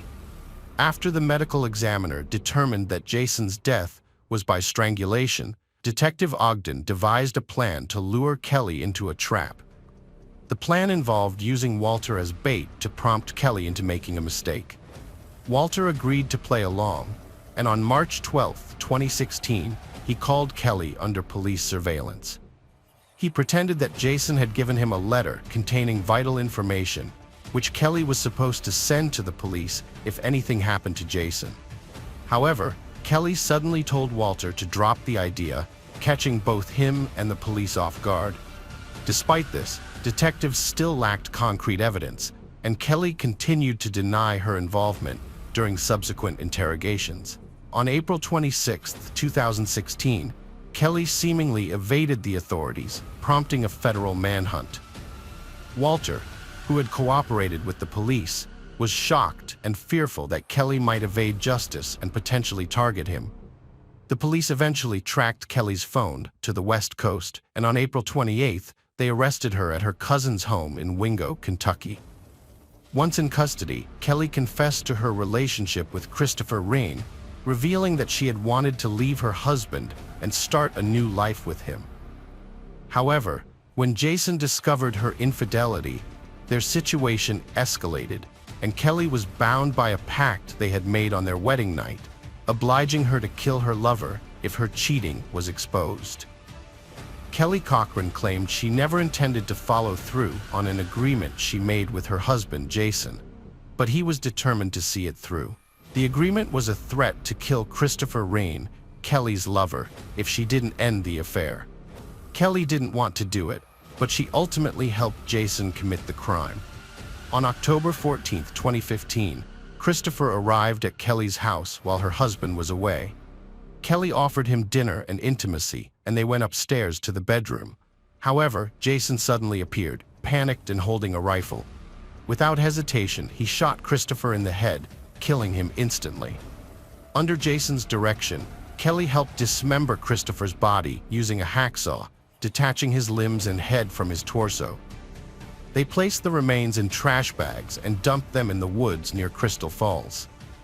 They also drove Christopher's car away from the house to avoid suspicion and thoroughly cleaned the house to remove evidence of the crime. Kelly later confessed to her role in the crime, saying she wanted revenge against Jason for forcing her to end her affair with Christopher. She was deeply in love with Christopher and felt Jason had deprived her of happiness. Months later, on February 22, 2016, Kelly killed Jason by suffocating him after giving him a lethal dose of medication. She then helped the police find Christopher's remains, which were buried in the woods near Crystal Falls. A team of investigators and a canine unit searched the area and eventually found a human skull with a bullet hole, confirming it was Christopher's severed head. A .22 caliber bullet, a broken gun, and glasses likely belonging to Reagan were found at the scene. Dental records were used to identify the victim's remains, finally solving the 2-year-old missing person case. In April 2016, Kelly Cochran was formally charged with the murders of Christopher Regan and Jason Cochran. On February 13, 2017, the 34-year-old was arraigned in Michigan State Court. The prosecutor argued that Kelly was the mastermind behind both crimes and that her motive was rage and jealousy. Christopher viewed their relationship as casual, but Kelly genuinely loved him and wanted a future together. When Christopher refused to commit, Kelly decided to kill him, making up a story about a pact with her husband. The prosecution had strong evidence, including Kelly's confession in court. However, Kelly claimed she was being abused by her jealous husband, who had planned and committed the crime. She said he hid in the basement, caught the lovers off guard, and then shot Christopher in a rage. Kelly claimed Jason suggested dismembering the body and coerced her into helping by threatening to kill her. This version raised doubts about Kelly's guilt, but the jury still found her guilty of premeditated murder. Kelly was sentenced to life without parole. Jason Cochran's case was settled with a plea agreement, and Kelly received an additional 65 years in prison. Kelly was sent to Crown Point Correctional Facility in Michigan, where she is serving her sentence and regrets that her personal life didn't work out. In a phone interview, Kelly said, "I tried to do what I thought was right. I got married." She also shared, "It was good in the beginning, but in the end, all my efforts were in vain." All I did was work while my husband played computer games." In prison, Kelly continues to reveal details of her crimes, claiming she and Jason committed more crimes and that Christopher was just one of their many victims. However, Kelly's claims are difficult to verify, and there is no concrete evidence to support them. Her brother has also heard similar claims, but there is no evidence to back them up. Detective Jeremy Ogden is investigating the details, hoping to find evidence of other possible crimes committed by Kelly and Jason Cochran. Hello friends, welcome to our channel. Today, we're going to take a look at another horrible case with you. The case of Cory Desmond. Cory Desmond was born on March 18, 1980, at Torrance Memorial Hospital, where she immediately faced a life-or-death struggle due to a hole in her diaphragm.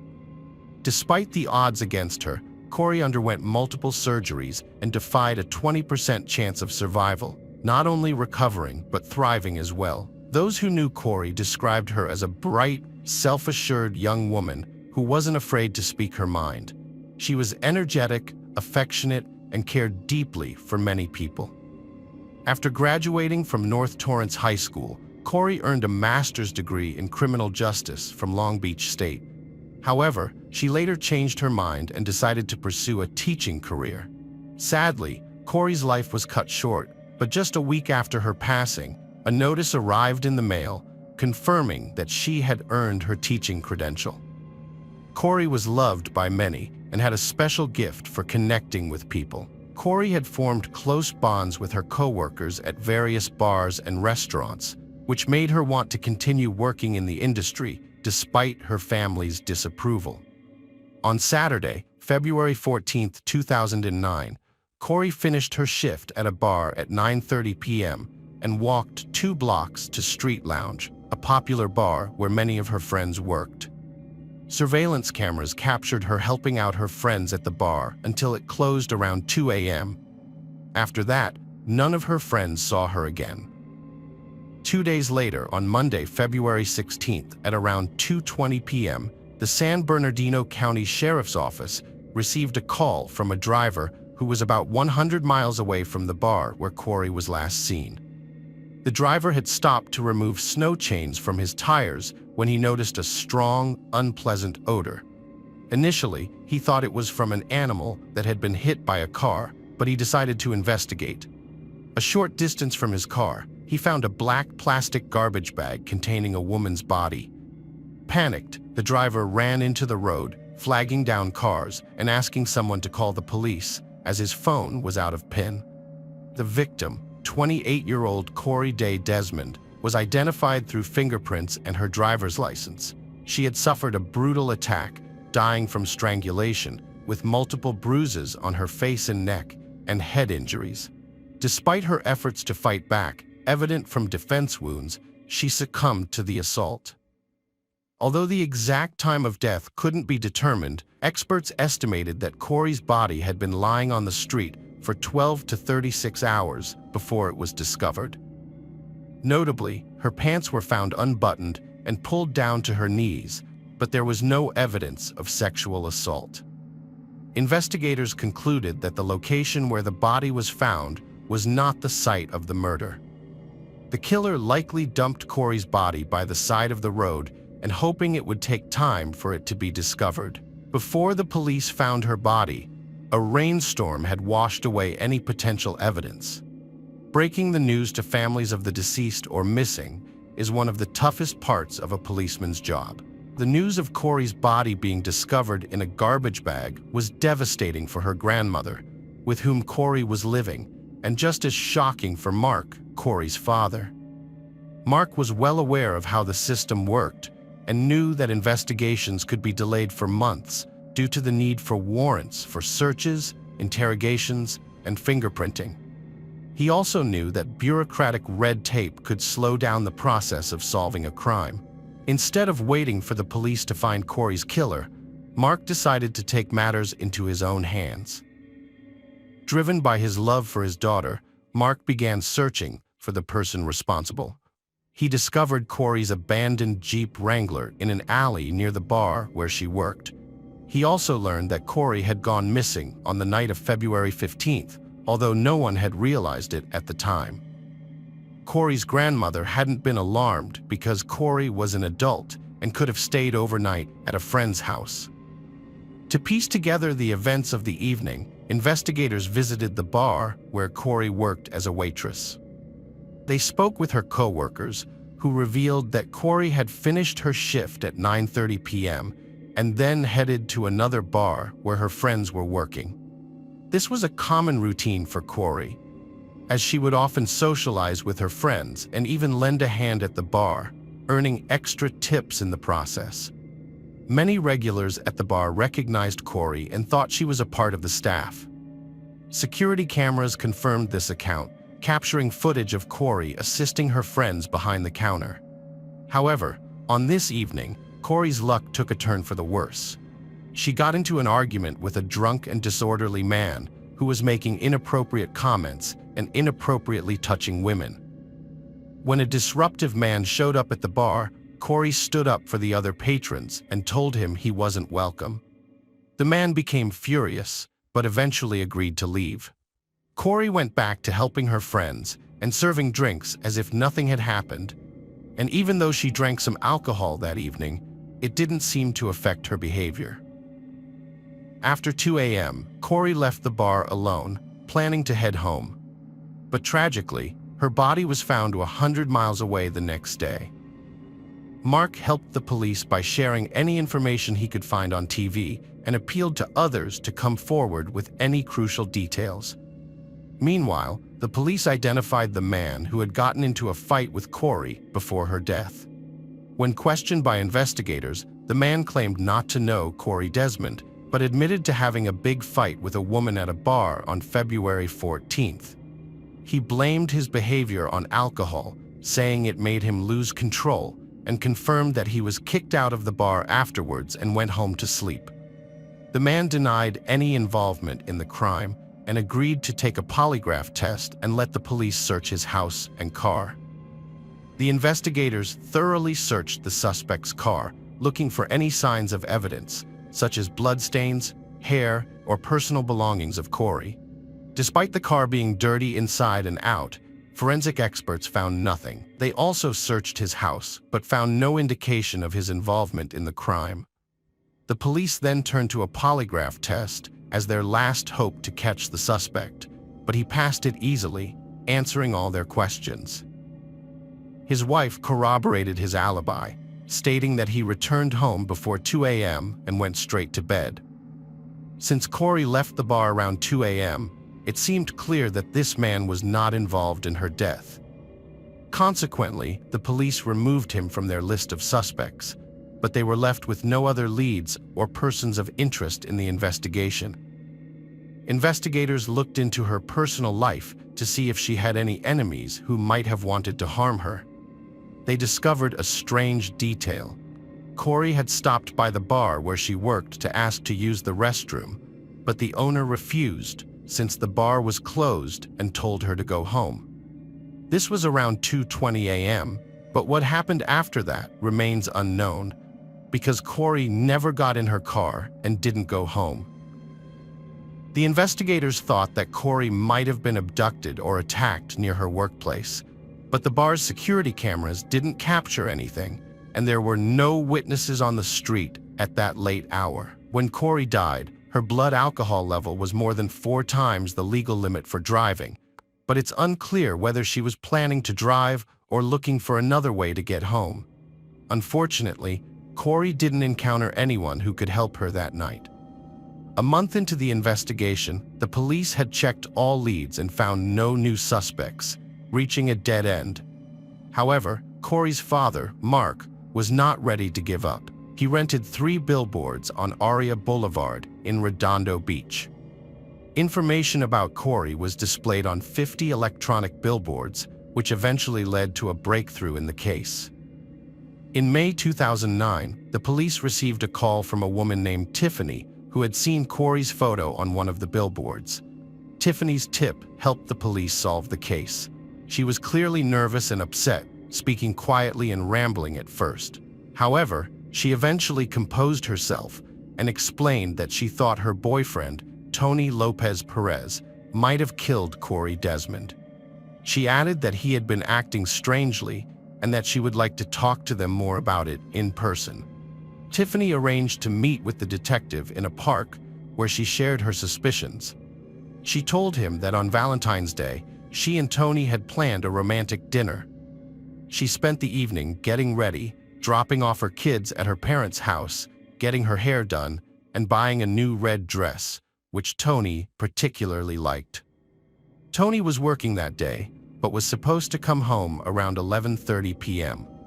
Tiffany waited up for Tony all night, but he didn't respond to her calls and messages. When he finally returned home at 4:30 a.m., he claimed to be too drunk to drive and said he had fallen asleep in his car. Tiffany found this suspicious, especially since Tony rarely cleaned his car, but afterwards, he suddenly bought cleaning products and washed the car thoroughly, refusing her help. A few days later, Tony sold his white Dodge for a low price and bought a new car without explanation. He also changed his phone number for no apparent reason. On their trip to Big Bear Lake, Tony's behavior seemed normal at first, but then he stopped the car and asked Tiffany if she thought the body of a murdered bartender had been dumped there. He seemed certain that the police had found her body in that exact location. Tony Lopez Perez and Tiffany had lived together for about 4 years and had a 6-year-old son, but they were never married. Tony was a hard-working and well-liked man with no criminal record. He came from a large family with 8 siblings, and his parents had grown up in the LA area. Tony had attended high school in Manhattan Beach. However, after Cory Desmond's death, Tiffany began to notice some suspicious behavior from Tony. He was absent on the day of Cory's death, and later he was seen cleaning his car urgently and trying to sell it quickly. He also made a strange comment about where the police found Cory's body. Additionally, he changed his phone number and displayed odd behavior. When Tiffany connected these dots, she realized that Tony might be involved in Cory's death. She was hesitant to believe it, but she agreed to cooperate with the investigators. They decided to interview Tony at his house, making it seem like a routine witness inquiry into Cory's case. Tiffany played along, not revealing to Tony that she suspected him. During the interview, Tony appeared calm and composed, answering questions without showing any nervousness. He claimed he didn't know Cory, saying he had only seen her in the newspapers. To gather enough evidence to arrest Tony Lopez Perez for Cory's murder, the police needed concrete proof. They tracked down the new owner of the Dodge that Tony had sold quickly after Cory's death was reported. The new owner confirmed that Tony had sold him the car at a suspiciously low price and allowed the police to search the vehicle for clues. Tiffany revealed that Tony had thoroughly cleaned the interior before selling it, but the police discovered something incriminating when they used luminol and an ultraviolet lamp to examine the car. This revealed why Tony had been to get rid of his car. The police arrested Tony and took him to the station without revealing what they had discovered. Initially, Tony denied knowing Cory, but later changed his story, claiming he had seen her outside a bar and whistled at her. However, when the police showed him photos of a car he had sold, which contained crucial evidence, Tony's story changed again. This time, Tony claimed that Cory had become unconscious on the sidewalk outside the bar. He said he tried to help her, but she woke up screaming and told him to leave her alone. Tony alleged that, in fear, he covered her mouth and accidentally strangled her. Panicked that he would be blamed for Cory's death, Tony placed her body in the back seat of his car and drove home. He said he woke up in the middle of the night, checked on the body, and realized it wasn't just a nightmare. The next morning, Tony went to work with Cory's body still in the car. After his shift, he put the body in 2 garbage bags and abandoned it in a remote area. Tony claimed that he accidentally strangled Cory while drunk and scared, but the evidence suggested otherwise. Cory's injuries were severe, including head wounds, facial and neck bruises, and defensive wounds on her hands. Her pants were also found down to her knees, implying a more deliberate and violent act. Tony was arrested and charged with first-degree deprivation of life. He led the police to Cory's body the next day. The investigation produced DNA evidence, which matched Cory's blood to blood found in the car Tony sold shortly after the crime. At the 2011 trial, Coroner Jack Sheridan testified to the extent of Cory's injuries, including multiple head contusions, signs of strangulation, and blunt force trauma to her face. He also found scratches on her body, indicating that the killer had dragged her after death. Prosecutors argued that Tony had assaulted Cory, attempting to force her into sexual intimacy in the early morning of February 15, 2009. When Cory resisted, Tony strangled her. Tiffany Ware, a former girlfriend of Tony's, testified at the trial, revealing that Tony had an insatiable appetite for sex in January and February 2009. Despite their frequent daily sexual encounters, Perez remained unsatisfied. Additionally, Tiffany revealed to the court that Tony had forced himself on her without her consent on 2 separate occasions. These incidents took place about a month apart, shortly after the birth of their son. On both occasions, Tiffany was unconscious on the couch, having taken painkillers for severe back pain. Perez spoke to the court for the first time during his sentencing. He acknowledged that he had strayed from the values of love and respect he was taught, which normally made him a caring father, uncle, and family provider. He admitted that he failed to live up to these principles and fell short. Perez largely stuck to the version of events presented by his lawyer, Andrew Hanel, during the trial. According to Hanel, Perez found the victim, Cory, unconscious on the sidewalk and tried to calm her down, but didn't intend to harm her. Perez expressed regret, saying that he should have taken a moment to think before acting. Instead, he let fear take over and acted carelessly. Cory's father, Mark Desmond, mourned the loss of his 28-year-old daughter, who had a promising future ahead of her. He condemned Perez, saying that he not only took Cory's life, but also crushed the hopes and dreams of his own children. Mark Desmond described Perez as embodying the characteristics that women often fear in society.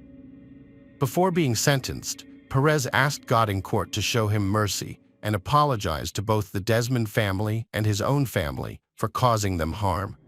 He acknowledged that his actions would have a lasting impact on the Desmond family's lives.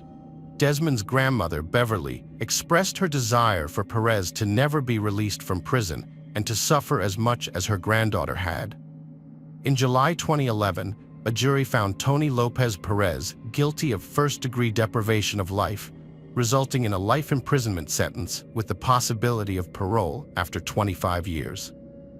Cory Desmond's family thanked Tiffany, whose information helped the police solve the case. A family friend, Leslie Schwab, attended the trial and credited Tiffany with helping the police catch Perez, saying that without her, they might not have identified him as the perpetrator. Hello friends, welcome to our channel. Today we're going to take a look at another horrible case with you, the case of Brandon Duran. Brandon Duran was born in 1980 in San Diego, California, to a father who was a passionate motorcyclist and a former member of the Bandidos Motorcycle Club, considered a criminal organization by the FBI. When Brandon was around 10 years old, his parents divorced, but they maintained a good relationship and shared responsibilities in raising their son. Brandon inherited his father's love for motorcycles and at 25, built his own bike from scratch, which became a treasured possession.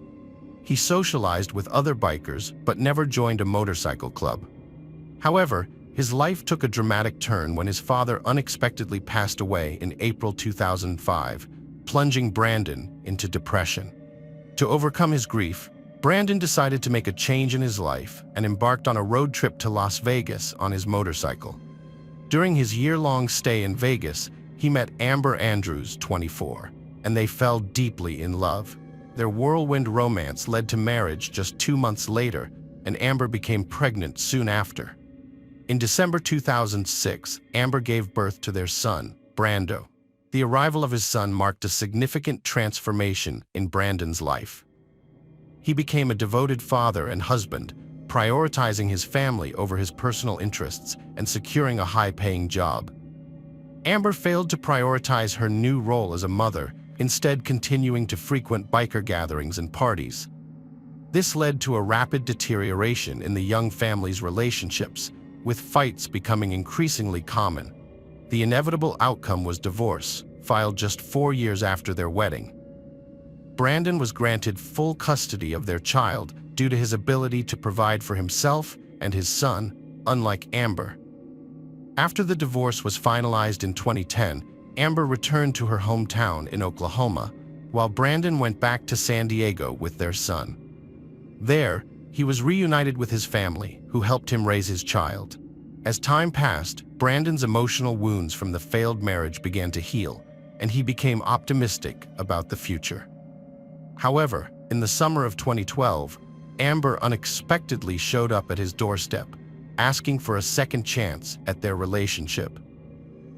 Brandon's long-suppressed feelings resurfaced, and he chose to believe in Amber's sincerity, agreeing to give their relationship another try. With their son Brando set to start kindergarten in September, Amber requested that the three of them visit her parents in Oklahoma, who were eager to see their grandson. Brandon consented, and they began preparing for the trip, planning to stay in Oklahoma for about a week. A few days before Brandon, Amber and their son were due to return to San Diego, Van Emblem reached out to the Oklahoma State Bureau of Investigation. He reported that his friend and employer, 30-year-old Justin Hammer from Garvin County, had asked for his help in disposing of a body, claiming it was that of Brandon Duran. The Oklahoma State Bureau of Investigation alerted the local sheriff, who immediately visited Hammer's ranch with his assistant. They also contacted Brandon's relatives in San Diego, who informed them that they had been unable to reach Brandon for several days. Once this information was confirmed, the authorities decided not to share the details of the case with Brandon's family. Justin Hammer unexpectedly confessed to killing Brandon Duran when questioned by detectives. However, he claimed it was self-defense, saying that Brandon, a member of a dangerous motorcycle gang, had come to his house on August 7th, kicked in the door, and threatened him. According to Hammer, Brandon was angry about his relationship with Amber and threatened to harm him and his family if he didn't stay away from her. Hammer said he grabbed a nearby shotgun and fired it, killing Brandon. Fearing retaliation from the motorcycle club, Hammer did not call the police and instead hid the evidence. He dismembered Brandon's body in the bathroom using a saw, then put the remains in 5-gallon buckets filled with cement. Hammer needed help loading the heavy buckets into his pickup truck, so he asked his friend Van for assistance. After they loaded the buckets, Van left and reported Hammer to the police. Hammer's ranch had a small pond where he disposed of the buckets after handling the body. He then cleaned the house and later burned the cleaning supplies, gloves, and rags. According to Hammer, he gave Brandon's motorcycle to a relative who unknowingly received the bike and dismantled it for spare parts. The police investigation led to the discovery of 5 buckets at the bottom of the pond. When the officers informed Amber about Brandon's death, she was shocked. She revealed that although she and Brandon were divorced, they had planned to reunite. Amber also confessed to having fought with Brandon the day before his death, following his discovery of her affair with Justin Hammer. This new information prompted the investigators to focus on Amber. She claimed that Brandon left on his motorcycle after their argument, but his family said it was broken. The question arose, if the motorcycle wasn't severely damaged, why would Brandon take it to Oklahoma for repairs instead of fixing it locally? Amber's story about her whereabouts on the day of Brandon's death raised suspicions. She claimed to have a doctor's appointment, but the police couldn't find any records of her visiting a medical facility that day. This meant she had no alibi for the time of Brandon's death. Detectives later found out that Amber had asked a friend to watch her son that day. When the friend arrived at 3 p.m., Amber and Brandon left the house together in Brandon's pickup truck, which had a motorcycle in the back. Amber left her phone behind and didn't return for 8 hours. When she finally came back, Brandon and the motorcycle were no longer with the truck. On Amber's phone, investigators discovered a message from Justin Hammer sent just before she and Brandon left the house, which read, "The ink is ready." The police thought this was a code, indicating that everything was in place to deal with Brandon. After talking to Amber's close friends, detectives learned that she had no interest in getting back together with her ex-husband and often spoke negatively about him. She was bitter about Brandon having full custody of their son and resented him. New evidence emerged that contradicted Amber's account. Forensic analysis confirmed that Amber had written the suspicious note found in Hammer's safe, which listed items necessary for disposing of a body. Furthermore, footage from the local hardware store's CCTV cameras revealed that the crime was premeditated. The footage showed Hammer purchasing buckets and other items from Amber's list the day before Brandon's murder. Despite this, Hammer claimed during his trial that he had acted alone in self-defense, attempting to shield Amber from suspicion. He asserted that the items on the list were actually for home repairs, not for getting rid of the body.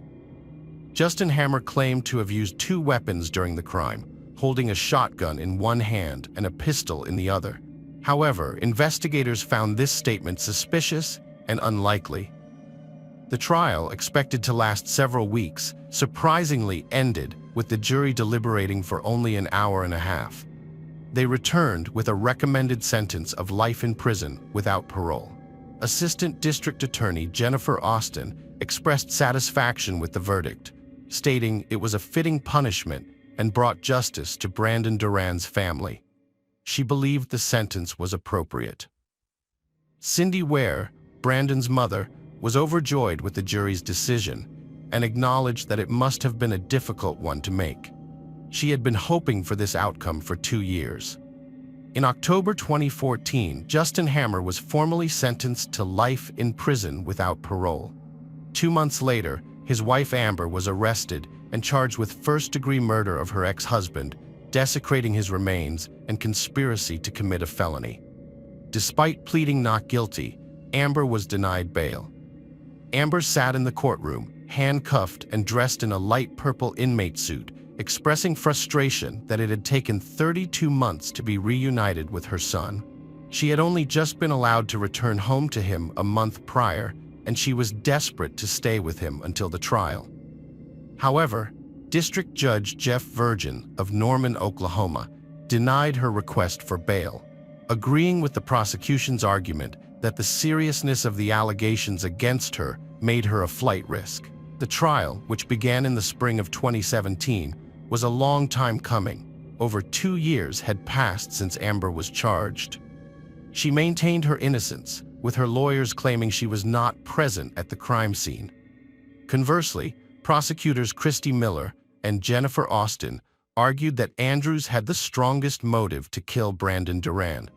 Miller testified that Amber Andrews was the only person with a motive to want him gone, as she needed him to disappear in order to regain custody of their son.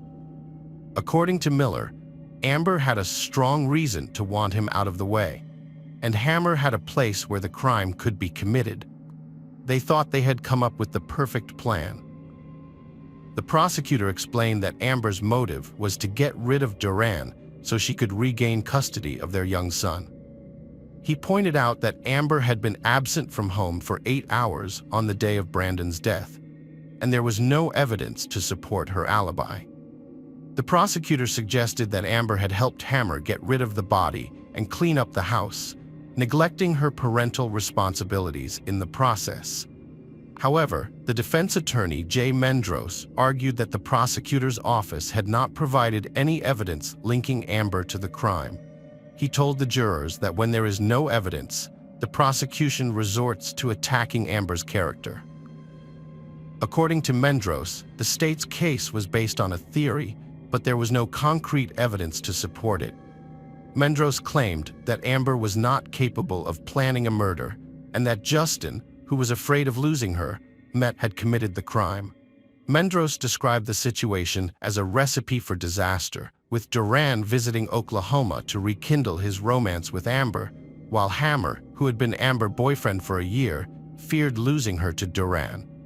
The defense attorney portrayed the case as a tragic love triangle, where Justin Hammer had a strong motive to kill Brandon Duran, as he was torn between his feelings for Amber and the threat Duran posed. The attorney argued that Amber had been emotionally involved with both men and had oscillated between them, making it difficult to pinpoint her true intentions. The prosecution's case relied on twisted and distorted statements that created a sinister impression in an attempt to imprison someone based on speculation and rumors. The attorney emphasized that, in the American justice system, people are not convicted on assumptions. There must be concrete evidence, and in this case, there was none to suggest that Amber was a co-conspirator or a murderer. Justin Hammer had confessed to the murder, taking full responsibility for the crime. However, during the trial, it was Amber Andrews who was found guilty of the crime. The jurors delivered a guilty verdict after hearing closing arguments, recommending a life sentence for the 35-year-old. Amber appeared in court on June 12, 2017, seemingly in a good mood, awaiting sentencing. Brandon's mother, Cindy Ware, took the stand, overcome with emotion, to share how her son's murder had impacted her and her grandson, Brando. Cindy placed a photo of Duran next to the stand and expressed how Amber had shattered all her dreams. She stated that Brandon's only wish was to be with his family, and Amber had brutally taken that away from him. Cindy sorrowfully reflected on the memories they would never create, such as Brandon teaching Brando how to snowboard and the bright smile that would never again light up a room. Before the judge's final decision, defense attorney Jay Mendros addressed the court once more. He maintained that there was still no concrete evidence linking Amber to the murder and requested that the judge dismiss the jury's guilty verdict and restart the case. Mendros argued that the prosecution's case lacked credible evidence and relied heavily on emotional manipulation to sway the jurors. In essence, the state built a case against Amber based on speculation and gut feelings, rather than concrete proof. The prosecution's strategy was to shock and outrage the jurors, rather than present tangible evidence. As a result, Amber was sentenced to life in prison without parole for the first-degree murder of Brandon Duran, plus additional time for desecrating human remains and conspiring to commit a felony.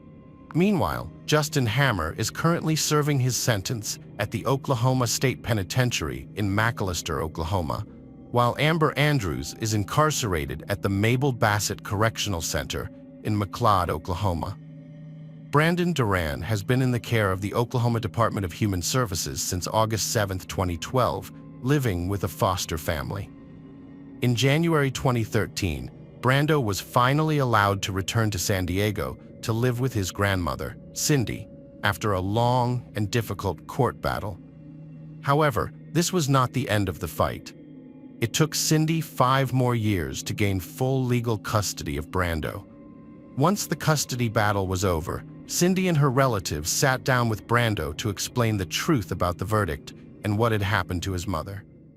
Hello friends, welcome to our channel. Today we're going to take a look at another horrible case with you, the case of Sarah Papenheim.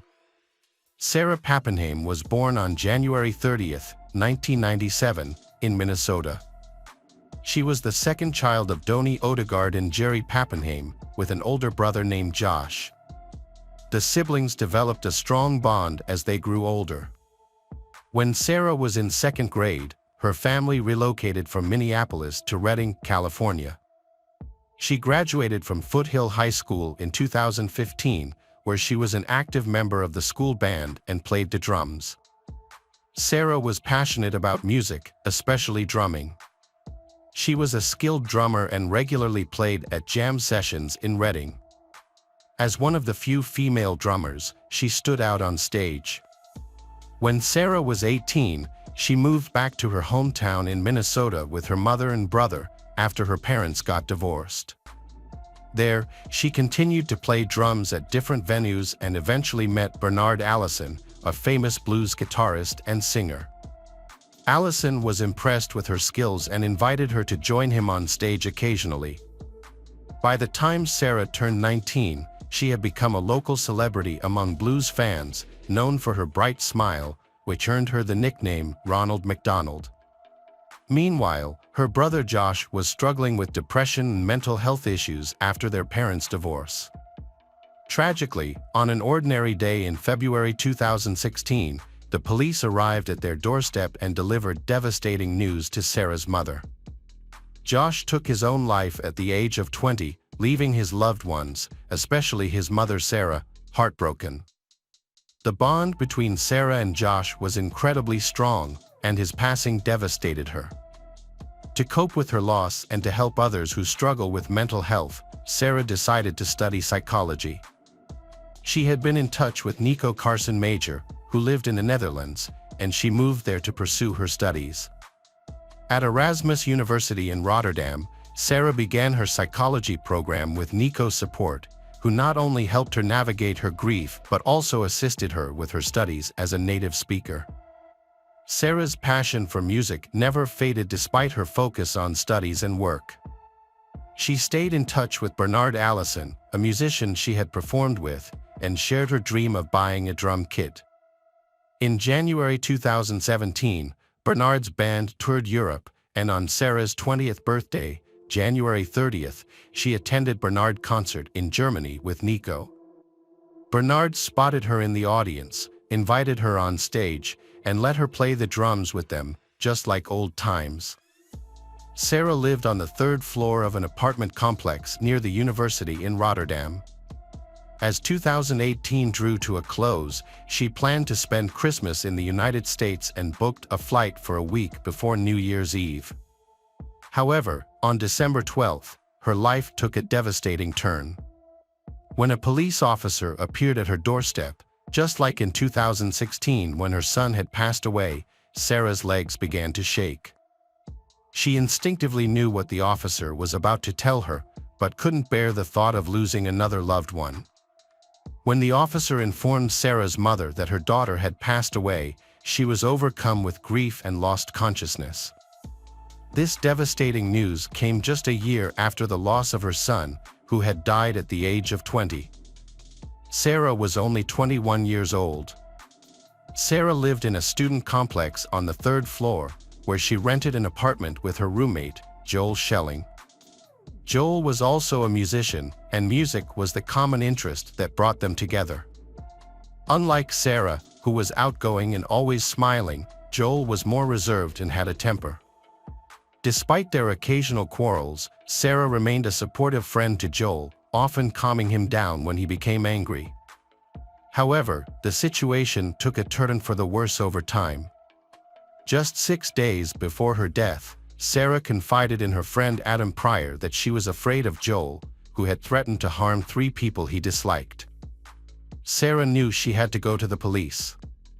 Just a couple of days before her death, she had spoken to her mother on the phone about her concerns. Sarah's roommate, Joel, was behaving in a way that was increasingly bothering her. Her mother advised her to find a new place to live as soon as possible and to avoid Joel until she could move out.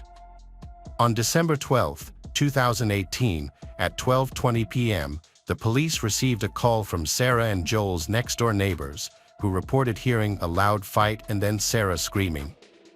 When the police arrived, they found Sarah lying on the floor with multiple stab wounds. Despite attempts to revive her, Sarah died from her injuries. The police immediately began searching for Joel, who was nowhere to be found. Neighbors reported that he had left the apartment in a hurry, taking a large double bass with him. This distinctive instrument became a key detail in the police's description of Joel. Less than 2 hours after the crime, 23-year-old Joel Schelling was arrested at Eindhoven train station, about 60 miles from Rotterdam. He was on his way to visit his parents, who lived in Eindhoven. After Joel was arrested, he made a shocking confession to his mother while on the train. He told her that he had taken Sarah's life. The judge subsequently placed Joel under arrest for 14 days to undergo a psychiatric evaluation. Meanwhile, forensic experts conducting the autopsy on Sarah's body found 27 stab wounds, with several of them on her neck, abdomen, and back. 2 days after Sarah passed away, her mother, Doni Odegaard, traveled to the Netherlands to arrange for her daughter's body to be returned home. However, this required raising $40,000, a task that was made possible by the generosity of strangers who cared for the family. Upon learning of Joel's arrest, Doni Odegaard inquired if her daughter had contacted the police. Sarah had instead reached out to social workers, who visited Joel and found him calm. However, the next day, Sarah again contacted social services due to Joel's erratic behavior, including hitting himself with a hammer and threatening to harm multiple people. The case against Schelling began in March 2019. Schelling was accused of causing Sarah Papenheim's death and admitted his guilt. However, he claimed he did not remember the actual act of taking her life.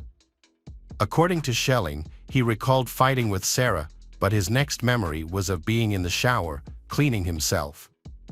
Sarah's mother, Doni Odegaard, attended each hearing, relying on an interpreter to understand the proceedings.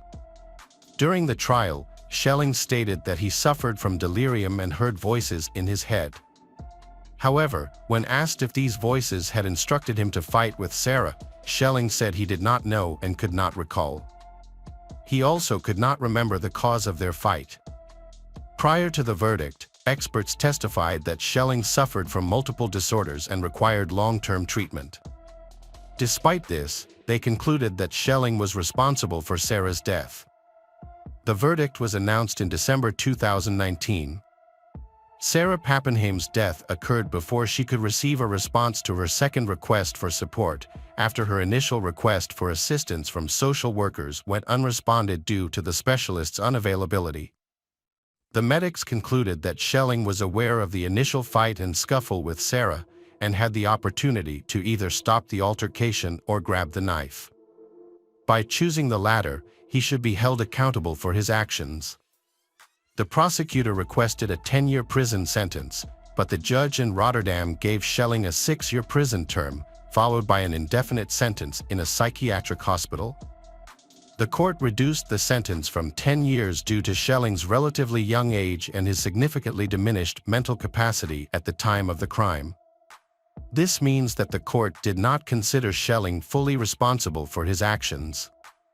When handing down the sentence, the court released a detailed explanation stating that, although the crime was severe and unpredictable, Schelling's serious psychological disorders made it likely that he would commit another violent crime. The court noted that Schelling suffers from chronic psychological disorders that require ongoing treatment in a clinical setting. The court viewed psychiatric detention as a punitive measure for Schelling, who has expressed a willingness to undergo treatment for depression and other disorders. The court has ruled that Schelling will remain in treatment until it determines he is well enough to be released. The court will review his status every 2 years. Additionally, Schelling has been ordered to pay €68,700 in compensation to Sarah's family. Doni Odegaard is outraged by the sentence, believing it is too lenient. She thinks Schelling should have received a minimum sentence of 10 years in prison. In her opinion, Schelling would have faced a much harsher sentence in the US, such as life imprisonment or the death penalty, which would have prevented him from committing a similar crime in the future. She is also concerned that Schelling may be eligible for parole in as little as 4 years and vowed to do everything in her power to keep him behind bars. An investigation was also conducted into the social workers who had interacted with Sarah. The investigation concluded that the social workers could not be held accountable for failing to identify Schelling's disorders because they did not possess the necessary expertise to make such a diagnosis. Hello friends, welcome to our channel. Today we're going to take a look at another horrible case with you. The case of Tracy Shouitt and JB Beasley. JB Beasley, born on July 31, 1981, in Troy, Alabama, to parents Cheryl and Hilton Lanier Beasley. After her parents' separation, Beasley moved to Dothan with her mother in 1984. She was deeply loved by her mother and stepfather, Joey Begun, whom her mother married a few years later. Beasley grew up in a comfortable home in Dothan, Alabama, with her 4 sisters. She developed into a sociable young woman with a wide range of interests, including cheerleading, dance, piano, and swimming. She also worked as a model, along with her sisters, for several agencies. Despite her many pursuits, she valued time spent with friends and family. In high school, Beasley befriended Tracy Shouitt, a fellow cheerleader. They quickly became inseparable. Tracy Shouitt was born on March 3, 1982, to Carolyn and Robert Shouitt. Her father, a member of the Dothan Police Department, tragically passed away when Tracy was just 5 years old.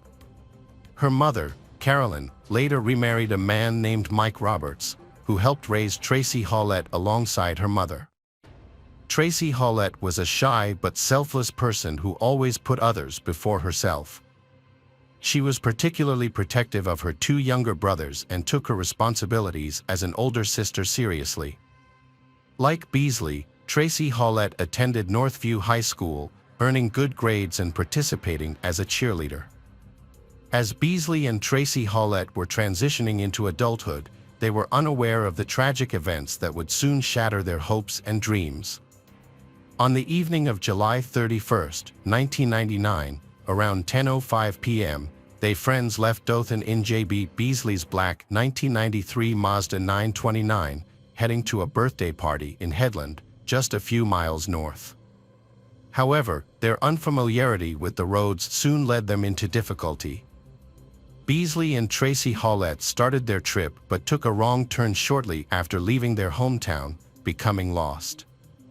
At around 10:30 p.m., they stopped at a BP gas station in Headland, near the intersection of routes 173 and 431, to get directions. From the gas station's payphone, they called their friends to get clearer directions to their party destination. However, after continuing their trip, they found themselves in Ozark, Alabama, approximately 24 miles northwest of Headland, rather than their desired location. At 11:30 p.m., they realized they were still lost and pulled over at the Big Little store to get their bearings. Although the store was closed, Tracy Shouitt used the payphone to call her mother, explaining that they had gotten lost and were now in Ozark. She updated her mother on their plans to return home rather than continue their search for the party. A woman named Marilyn Merrick and her daughters pulled into a gas station to buy a soda. Tracy Shouitt and Beasley approached them, asking for directions to Dothan. Marilyn did her best to explain the route, and they seemed to grasp it. She noticed that they appeared to be well-mannered and were driving a clean and tidy car. As Marilyn watched, they followed her directions, pulling out of the parking lot and turning right. On August 1, 1999, Tracy Shouitt's mother filed a missing person report with the police around 8 a.m. Investigators quickly began searching for Tracy Shouitt and her friend, Beasley, who had not been seen since the previous night. Their first lead came when police discovered Beasley's car parked on Herring Avenue in Ozark. The vehicle showed signs of recent use, with an almost empty gas tank despite being filled the day before. The car was also dirty and had a partially rolled down driver's side window, yet the doors were locked with no signs of forced entry. Inside, police found Beasley's driver's license on the dashboard, along with 8 purses and cash, which suggested that the disappearance was not a result of a typical theft or robbery. The investigation into Shouitt initially focused on finding Beasley's car keys, as they were the only reported missing item. However, there was no sign of either Tracy Shouitt or Beasley. A suspicious palm print on the locked trunk of Beasley's car heightened the police's concerns that something was terribly wrong. Although they suspected the trunk might hold important clues, they couldn't access it without the keys. It took 6 hours for the police to realize that the trunk could be opened from the inside using a latch, eliminating the need for the car key or a locksmith. Upon opening the trunk, the officers made a disturbing discovery. The lifeless bodies of their girls were found inside. Both victims were fully dressed, but their pants were soiled below the waist. Each girl had a single gunshot wound to the head, with Tracy Houitt shot in the temple and Beasley in the right cheek. Tracy Houitt had suffered injuries consistent with a violent struggle, including a 9mm shell casing lodged on her leg, scratches on her arm, and thornbriars tangled in her jeans. Despite the gruesome nature of the crime, investigators believed that they were likely killed while inside the trunk of the car and that their deaths were not the result of a random attack, but rather an intentional act. As the families of the victims were notified of the tragic discovery, the authorities formally launched a homicide investigation. Initially, detectives considered robbery as a possible motive, but this theory was quickly dismissed when they found that the victims' personal belongings, including purses, jewelry, money, and credit cards, were still inside the car. Autopsies revealed that they had no alcohol or drugs in their system, and there was no evidence of sexual assault. This led investigators to rule out the possibility that the crime was motivated by sex. However, a subsequent report from the state crime lab, issued more than 2 months later, found traces of unknown semen on Tracy Houitt's clothing and skin. The palm print found on the trunk lid remained unidentified, with no matches in the database and no suspect to compare it to. As a result, authorities had limited leads to pursue. Despite the widespread attention the double murder of the teenagers received, investigators were no closer to identifying a suspect. A month after the discovery of Beasley and Tracy Houitt's bodies, a surprising breakthrough occurred. Johnny William Barentine, a 28-year-old Ozark resident, visited the Ozark Police Department on September 1st and shared a remarkable account.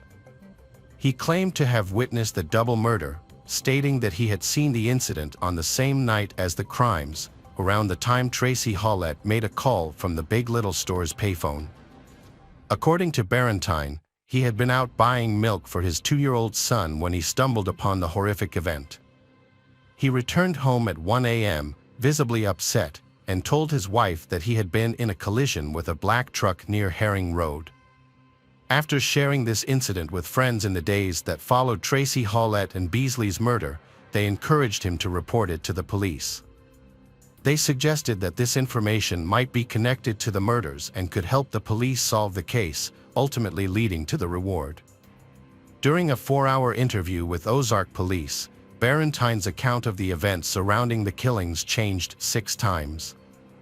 Initially, he told police that on the night of the murders, he saw a black truck speeding away from the area where the bodies were found. However, as the interview progressed, his story continued to evolve and change. Eventually, Barentine claimed that he had given a ride to a tattooed man he didn't know, and they drove past the Big Little Store together. He then testified that the man got into the car with 2 girls, whom he identified as Tracy Houitt and Beasley. According to Barentine, the man forced they out of the car on Herring Avenue. A confrontation took place between the man and they as they tried to escape. After putting they in the trunk, Barentine reported seeing something in the man's hands just before hearing 2 gunshots. The man then returned to the car, and Barentine drove him away from the scene before heading home. In a different account, Barentine confessed to investigators that he knew the man he had given a ride to and identified him as his neighbor. Notably, Barentine lived less than a mile from where the police found the victims' bodies.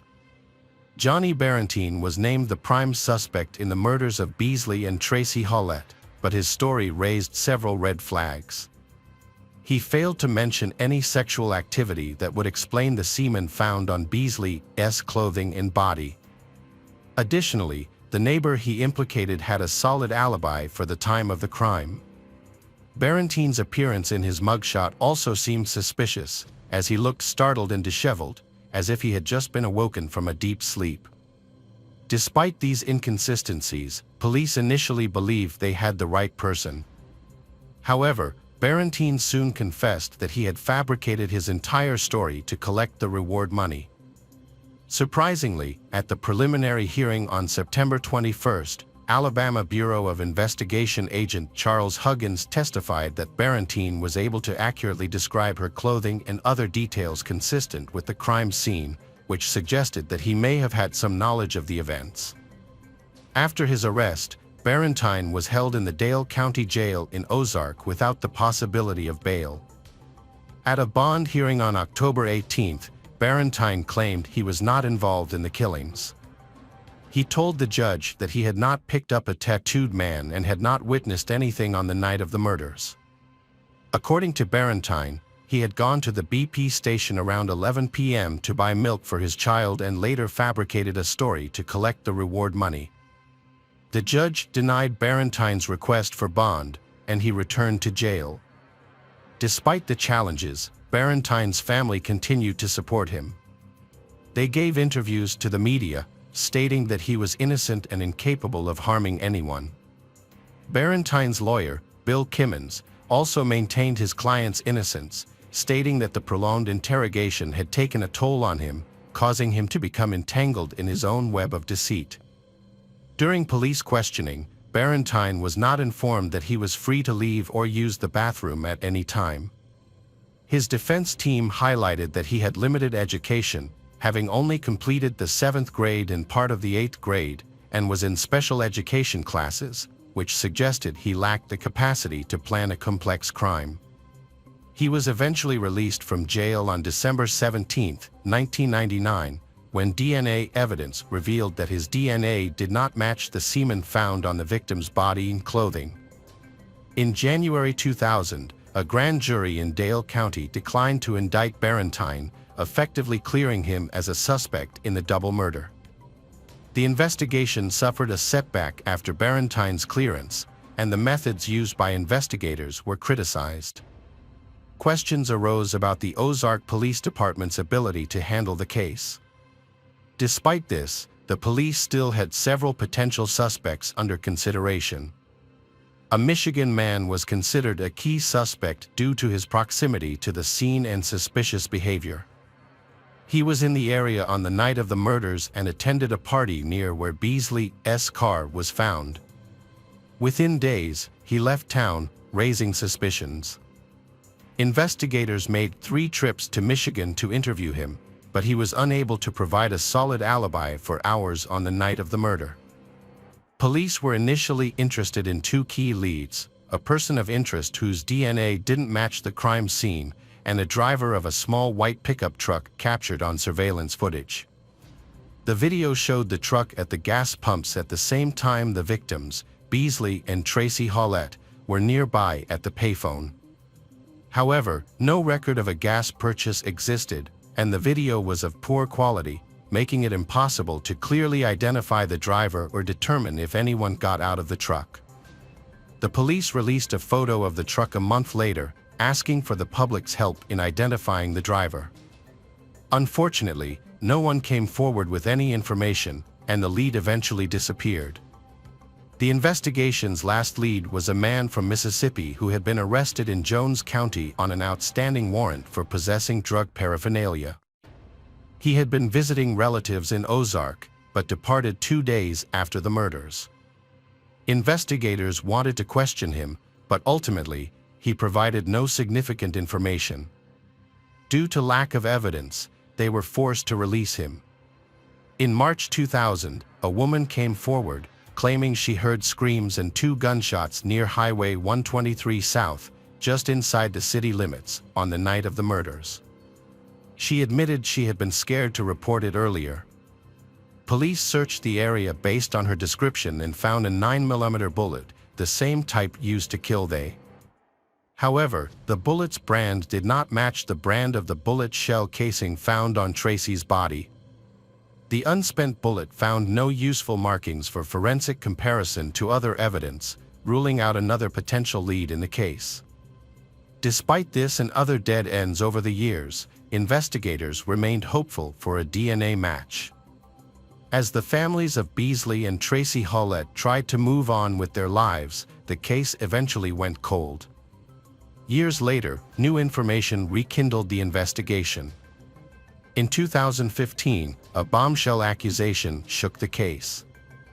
Rena, an auxiliary police officer with the Ozark Police Department, came forward and publicly accused a fellow officer of murdering Beasley and Tracy Shouitt and implicated others in a cover-up.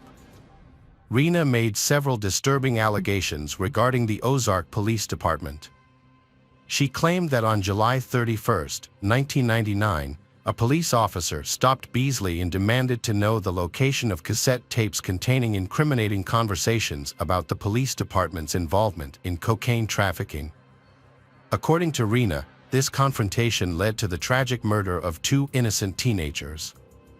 Rena further alleged that she was threatened by multiple law enforcement officials who knew the identity of the murderer but helped cover up the crime by destroying evidence. Specifically, Rena accused 3 officers, Gary Butch Whittington, Rex Tipton, and Eddie Henderson, of harassing and intimidating her. She also implicated the former police chief, Tony Spivey, who led the original investigation, in the cover-up. However, Rena declined to reveal the name of the officer she believed was directly responsible for the murders. American journalist John B. Carroll wrote that the officer likely assumed they girls planned to use the tapes as evidence in a court case set for August 2, 1999, just over a day after their murders. Carroll also reported that Rena was brutally beaten with a baseball bat after coming forward, which prevented her from revealing the actual killer. Law enforcement officials accused by Rena denied any involvement in the murders of Beasley and Tracy Shouitt. Due to a lack of physical evidence, none of the officials were ever formally named as suspects in the case. Despite this, online allegations against them spread quickly on true crime websites and social media.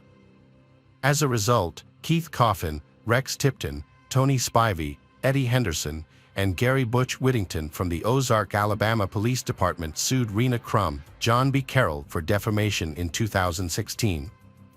The case was later dismissed in 2018. In May 2016, Rena Crum was convicted of harassing Beasley's sister over several years and received a suspended sentence and a $250 fine. Despite an extensive investigation that spanned 2 decades, including numerous interviews and DNA samples, authorities were unable to identify a suspect. It wasn't until 2019 that advances in DNA technology finally led to a breakthrough. In March 2019, investigators sent the DNA evidence found on Beasley's body in clothes to a specialized lab in Virginia called Parabon Nano. The lab used public genealogy databases to analyze the DNA and found a match, leading them to identify a suspect named Cory McCraney. McCraney, 45, was not previously a suspect in the 1999 murders of Beasley and Tracy Shouitt, but DNA evidence now implicated him in the crime. McCraney was born in Alabama and graduated from Carroll High School in Ozark in 1992. During his time in high school, he was an athlete and also served as the president of the library club. After graduation, he enlisted in the U.S. Air Force and served from 1993 to 1997. In 1992, McCraney was married, but they separated 2 years later. They eventually divorced. His ex-wife filed a complaint with the Air Force in 1994, alleging that McCraney had assaulted her. McCraney later remarried in 2001 and had children with his second wife. In 1998, he was found to have failed to pay child support, but otherwise, he had no significant criminal record over the past 20 years. McCraney worked as a truck driver throughout his career, employed by several Alabama-based trucking companies over the years. More recently, he co-founded a church and worked as a bishop. At the time of the 1999 murders, Cory McCraney was 26 years old and living in Ozark, just 1 mile from where the bodies of Beasley and Tracy Shouitt were found. Nearly 20 years later, on March 15, 2019, McCraney was arrested in Daleville, Alabama, following a traffic stop. During his subsequent interview with police, McCraney claimed to not know the victims. However, the investigators did not reveal any motive for the murders. The news of McCraney's arrest sent shockwaves through the Ozark community, including its police chief, Marlon Walker, who had attended school with McCraney. As the case seemed to be finally unraveling, a new development emerged. Rena Crum, a 53-year-old woman who had previously accused the Ozark Police Department of covering up the murder, withdrew her allegations during an August 2022 hearing. McCraney, 49, is currently in Dale County Jail awaiting trial on 5 counts of capital murder for the shooting deaths of Beasley and Tracy Shouitt. His bond was denied, and his trial is scheduled for April 17, 2023. The families of the victims expressed relief that the alleged killer has been apprehended, but they still face the difficult process of reliving painful memories during the trial. McCraney was ultimately found guilty of the murder and rape of Beasley and the murder of Shouitt. He was sentenced to life without the possibility of parole. Welcome back, detectives. Let's dive into another horrible case. The case of Jennifer Shouitt. Jennifer Shouitt is an 8-year-old girl who has just completed elementary school. She lives with her single mother, Elaine, who has worked hard to provide her daughter with a comfortable life. Elaine always tries to give Jennifer a happy childhood, full of love and care. Thanks to that, Jennifer has become a cheerful, active girl who loves to explore and learn. However, Jennifer still has a common fear in children, which is the fear of the dark. Therefore, she often sleeps in the same room as her mother. Elaine understands this fear and is always by her daughter's side. On the night of August 9, 2009, mother and daughter slept in the same room again. But Jennifer did not sleep well, constantly turning and lightly kicking her mother, making it difficult for Elaine to sleep. Elaine woke up at 2:30 a.m. and suggested Jennifer sleep in her own room so she could rest before the new workday. But Jennifer replied convincingly, "Mom, I'm going to sleep in my own room tonight because I love you," and she went to her own room to sleep for the rest of the night. Elaine regretted the decision for a long time, but at the time, she couldn't have known what would happen next. The next morning, Elaine went to wake Jennifer but found her missing. She found the window facing the parking lot wide open. Elaine quickly called 911. When the police arrived, she said she hadn't heard any noise or screaming after Jennifer went back to her room to sleep alone. Their apartment was on the first floor, and the window in Jennifer's room looked out onto the parking lot, causing Elaine to fear that someone might have seen Jennifer and entered the room through the window. Elaine realized that their apartment wasn't the ideal place for her and her little girl to live, but it was the best they could afford at the time. However, Elaine's parents decided to help her and her daughter find a new place to live. They bought a small house nearby and renovated it. Jennifer and her mother planned to move there in a few months, and they were there the day before Jennifer went missing. After her daughter went missing, Elaine was extremely sad and remorseful. She said that Jennifer was all she had and prayed that she could return. The police worked tirelessly to find Jennifer. Fortunately, Elaine did not have to wait long for news. Around 6:30 p.m. that same day, the police received a call from parents whose children were playing in the fields and accidentally discovered a little girl. When they arrived at the scene, the police found 8-year-old Jennifer Shouitt lying in the middle of a field, 5 kilometers from her home. Jennifer's condition was serious, with a cut on her throat from ear to ear, causing her to lose a lot of blood and turn pale. Jennifer was taken to the hospital in critical condition, where doctors tried to save her life. Due to the injury to her neck, Jennifer was unable to speak. After surgery, Jennifer's condition stabilized, the bleeding stopped, and her breathing was steady. However, when Jennifer woke up from surgery, her mental state changed dramatically. She began to fear all men, including male doctors, making it difficult for her to recover. During this time, Jennifer was constantly panicking and even reacted defensively when male doctors tried to approach her. Elaine tried to explain to her daughter that everyone around her wanted to help and care for her. However, Jennifer did not trust anyone. Her behavior was understandable when she finally revealed what happened to her that night. The challenge was to gently get the information out of her.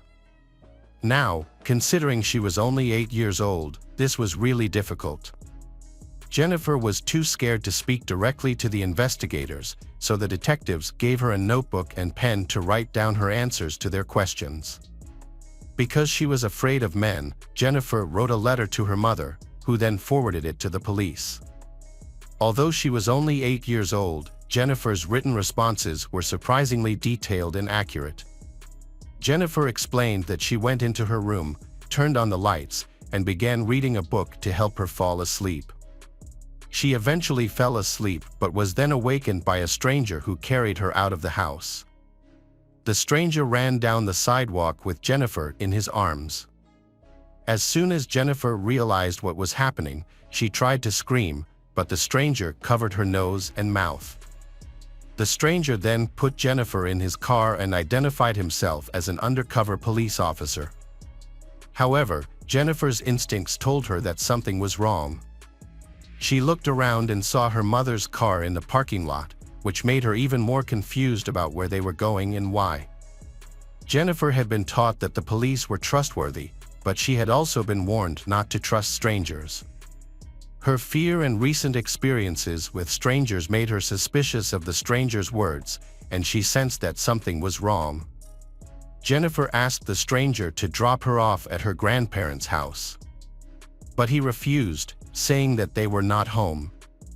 However, she noticed that her grandparents' car was in the driveway, which suggested that he was lying. The man stopped near Jennifer's school, about 3 kilometers from her house. He told her to watch the moon closely and said that her mother would come when the moon changed color. Jennifer waited anxiously for her mother to pick her up, but her mother never showed up. She suspected that the man was preparing for his true intentions. After 5 minutes, the stranger announced that her mother would not be coming and that they needed to drive further. They stopped at a dead-end street, where Jennifer asked the stranger to prove that he was a real police officer. She questioned him, asking where his gun and badge were. When he said that his gun was in the back seat, Jennifer turned around to look for it. That was when the stranger removed her underwear. Jennifer then lost consciousness, so she was not sure how long she was under his control. Jennifer slowly regained consciousness as she was dragged through a field, her ankles constantly rubbing against the road. The pain from the branches and rocks stabbed into her back, but she pretended to be dead and kept quiet, realizing that this was her chance to survive. Her attacker eventually let go of her legs and left her in the field. Jennifer heard him walk away, followed by the sound of his car door slamming and the sound of the engine driving away. When she regained consciousness, Jennifer found that she could not scream, and she was not sure why. She mustered enough strength to bring her right hand to her neck, where she discovered an open wound. Her hand was covered in blood. The exact time she had been missing is unknown, but it is believed that she had been lying in the field for between 12 and 14 hours. As the sun began to set, Jennifer saw the lights of passing cars nearby and heard the sounds of children. A dog approached her several times, seemingly trying to get its owner's attention, but no one came. Throughout her suffering, Jennifer was bitten by fire ants, which helped her stay conscious. Each time she woke up, she could not believe that she was not dead. Jennifer had accepted her fate, thinking that she would not survive. But everything changed when she heard the sounds of children nearby. Suddenly, something hit her leg. When Jennifer later regained consciousness, she found herself being reassured by a police officer who repeatedly told her, "You've been found, you'll be okay. Just stay with me." The officer's words provided comfort to Jennifer as she was loaded into the Lifeline helicopter. The aftermath was a challenging experience for 8-year-old Jennifer, who struggled to communicate due to her inability to speak. She had to write her answers down on paper to convey her story. Additionally, her fear of men made the situation even more complicated. To make her feel more comfortable, her mother stepped in to ask questions on behalf of the police, relaying Jennifer's answers to the officers waiting behind the door. What's remarkable about Jennifer's story is that, despite her ordeal, she was able to remember the stranger's name. She remembered the man telling her his name was Dennis and describing him as fat, with a possible scar on his face. Police also sought the assistance of forensic pathologist Lois Gibson. Although they could only communicate with Jennifer through gestures and notes, they were able to create an extremely detailed composite sketch of the suspect. The sketch was released in the hope of getting information from the public about the identity of the man in the drawing. Meanwhile, police continued to investigate the scene and found Jennifer's clothes about half a mile away, along with a man's clothes. Despite hopes of finding DNA on the clothes to catch the culprit, no matches were found. Jennifer gradually recovered from her injuries. Despite her young age, she showed incredible resilience. During her recovery, there was a moment when she was upset about a chocolate bar that she couldn't eat. She screamed in frustration and let out a weak sound. The doctors were amazed to see that her vocal cords, which had been nearly severed and were not expected to heal, began to miraculously recover. After a while, Jennifer was well enough to be discharged from the hospital. She returned home and went back to school, eventually finishing high school and college. After that, Jennifer decided to become a children's librarian. Even so, she never forgot what happened that night. Every day, she felt like she was chasing a criminal and that the criminal could be anyone. Jennifer thought that it could be her new neighbor, or a stranger at the post office or the grocery store. She always felt like the person was watching her and would come back to kill her. Fortunately, Jennifer met a guy named Jonathan. For the first time in years, she was able to trust a man. They fell in love and Jennifer felt a little more secure. However, around that time, the clues to her attacker began to fade. The chances of finding him were slim. Her case was passed from investigator to investigator. But still no progress was made. 18 years after that terrible night, Jennifer received a phone call. It was a notice that Detective Tim Cromie was taking over her case and wanted to meet with her. Tim Cromie pledged to do everything he could to catch the criminal. Jennifer trusted him, and Tim Cromie told her that he would do everything in his power until the end of his career to get the answers she needed about this case. To help with the case, Tim decided to involve FBI agent Richard Renneson in the investigation. Richard had worked for the Dickinson, Texas police before joining the FBI. Tim and Richard discovered a large amount of evidence collected on the day Jennifer went missing and shortly after she was found. Jennifer's underwear, shirt, and other items belonging to the perpetrator were particularly important, so they sent a sample of the DNA found on the clothing to Quantico, Virginia. Although the detectives knew that technology had advanced significantly in the 19 years since the crime, they understood that the age of the case could cause the evidence to not be prioritized in the lab. Despite the years, their work finally paid off. The man whose DNA was found at the crime scene was Dennis Earl Bradford, the man Jennifer had described years earlier. The 8-year-old Jennifer had described the man with astonishing accuracy, even though she was on pain medication at the time and unable to speak. Dennis Bradford, 39, lived in North Little Rock, Arkansas. His DNA was entered into the national database after an attack on a woman he met at a bar in 1996. Although he was sentenced to 12 years in prison, he only served 4. Dennis was released on parole on February 4, 2000. Less than a year later, police arrested Bradford for drunk driving less than half a mile from his home. He later remarried and worked as a welder until his arrest in 2009. Investigators Tim Cromie and Richard Renneson found a lot of information about Dennis. In 1987, Dennis had been arrested in Dickinson, 3 years before the attack on Jennifer. The investigators discovered that he had 2 addresses within 2 miles of Jennifer's residence, and Jennifer was able to confirm his identity as the kidnapper. They then requested a photo of Dennis's driver's license from when he was 19. Upon seeing the photo, they were shocked because the man looked very similar to the sketch created based on Jennifer's description at age 8.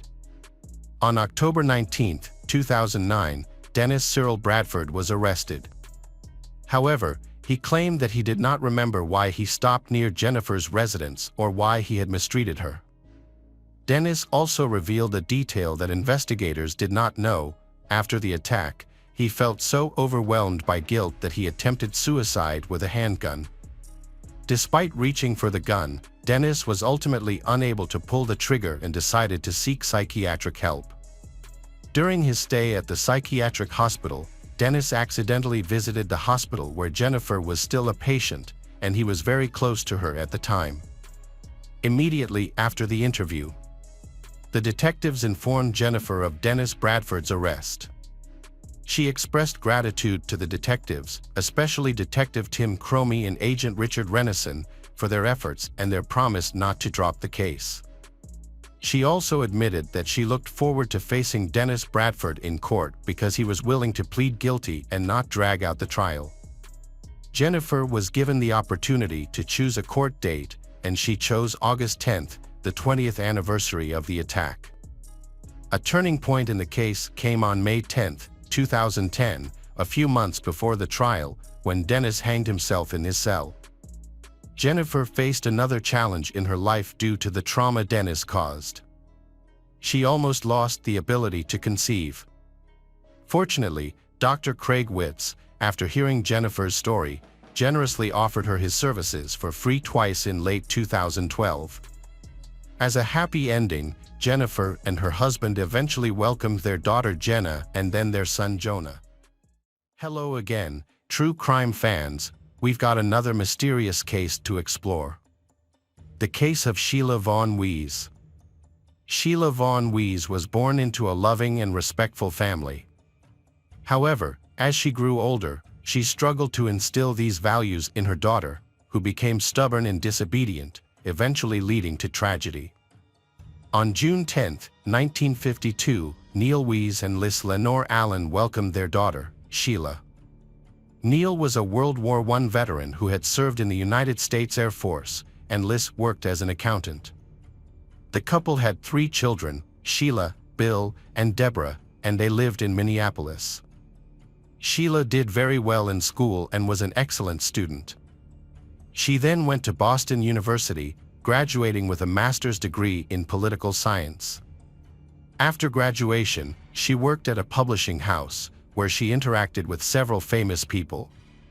One day, Sheila met James Mack, a well-known conductor, composer, producer, and arranger in the music industry. At that time, James had children from a previous marriage. But this did not stop him from starting a romantic relationship with Sheila. Their relationship quickly advanced, and they soon got married. After the wedding, the couple moved to a small town in the district of Foran. There, they got involved in community activities and even organized performances in their backyard. In October 1995, her daughter Lois Heather Mack was born. At 43, Sheila was overjoyed to welcome a healthy baby girl. She and her husband, James, showered Lois with love and enrolled her in a top preschool and school. However, some relatives felt that Sheila spoiled her daughter. In 2001, Sheila and James planned a vacation and bought tickets for a Mediterranean cruise, they taking Lois along. Sadly, during the trip, James suffered a serious leg injury that was not properly treated, resulting in partial paralysis. The family later filed a lawsuit against the cruise company for damages, but the legal process took more than 9 years to resolve. On July 20, 2006, the family went on a trip to Athens, where James later died in their hotel room. His death was recorded on August 6, 2006. After his death, James Maxwell was revealed, stating that his daughter Lois, Heather, would inherit $1.5 million. The relationship between Sheila and Lois was strained. Lois often displayed disruptive behavior, throwing tantrums and even attacking her mother. Since 2008, police reports have documented 35 incidents of domestic violence in Sheila's household. Additionally, Lois often ran away from home, prompting Sheila to file a missing persons report. Friends of Sheila's have reported that she sought help from various psychologists to deal with the situation. During this challenging period, Lois was a middle school student at Oak Park and River Forest School, where her talent for dancing started to show. She generally behaved well in school, but discussions about her relationship with her mother would often lead to her becoming upset. At that time, she was dating a boy named Tommy Schaefer, who was 2 years older than her. Tommy had a history of legal issues due to minor offenses. Tommy had many friends. He was especially close to his cousin Robert Bibbs. In 2011, Sheila's family's lawsuit after James injured his leg on a cruise was settled, resulting in a court judgment awarding her family $340,000 in damages. Since James had died, the money was supposed to go to Lois as stated in his will. However, for reasons that are unclear, the judge ordered the money to be sent to Sheila, which increased the conflict between Lois and Sheila. Her resentment towards her mother grew, and she made numerous threats against Sheila. By 2013, Sheila, concerned for her safety, hired a private investigator because Lois had begun to stalk her, closely monitoring her routes, schedules, and daily routines. There was animosity between them, which made their trip to the Greek coast seem unusual. However, nothing catastrophic happened during that time. In 2014, Tommy and Lois began seeing each other more frequently. Despite Sheila's objections, the situation escalated when Lois stole Sheila's bank card at a hotel party and spent over $1,000. Her mother threatened to report Lois to the police, blaming her for many problems, including the death of her father James. Tensions rose, leading Lois and Tommy to consider a drastic solution to their problems, as Sheila was seen as an obstacle to accessing the family's finances. Despite their strained relationship, Sheila and Lois traveled to Bali together in August 2014. The mother hopes that during her 10 days here, her daughter will reconsider her feelings and stop resenting her. They stayed at the St. Regis Hotel in Bali. On the day they arrived in Bali, Lois texted Tommy, confirming that everything was going according to plan. She then stole her mother's credit card again and bought a $12,000 ticket for Tommy. He arrived on the island just 12 hours later.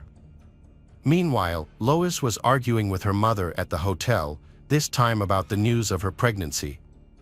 Tommy then went to the hotel where Sheila and Lois were staying and got involved in the fight. He hit Sheila in the face with a metal crowbar, killing her instantly. Tommy told his cousin Robert what had happened. Lois and Tommy then put Sheila's body in a suitcase and asked a porter to leave it in the hotel lobby while they called a taxi. The taxi arrived within 10 minutes and they quickly loaded the suitcase containing Sheila's body into the trunk to leave Bali as soon as possible. However, Sheila had previously warned the hotel staff not to accept any payments made with her card without her presence, knowing that Lois often stole her cards. As a result, Lois had no money and the couple were unable to pay for their hotel room. They fled without paying the bill, leaving their passports in the hotel safe. Without these documents, they cannot go to the airport. Lois and Tommy asked the taxi driver to stop at a budget hotel called Rita Valley, which they had just passed. They left their suitcases in the taxi and asked the driver to wait 10 to 15 minutes while they checked in. However, 2 hours had passed, and the driver became impatient and went into the hotel himself, but found their room empty. Lois and Tommy had checked in there but had quickly fled. Frustrated, the taxi driver returned to his car and noticed that the suitcase was leaking a red liquid. Suspecting foul play, he called the police. When the police arrived and opened the suitcase, they discovered Sheila's body inside. Forensic experts later concluded that she had died from facial fractures that had blocked her airway. In addition, her fingers were broken and her body was covered in bruises. The heartbreaking news of Sheila's death reached her family, prompting her sister, Deborah, to begin searching online for information about the case. All she found was a photograph of a suitcase.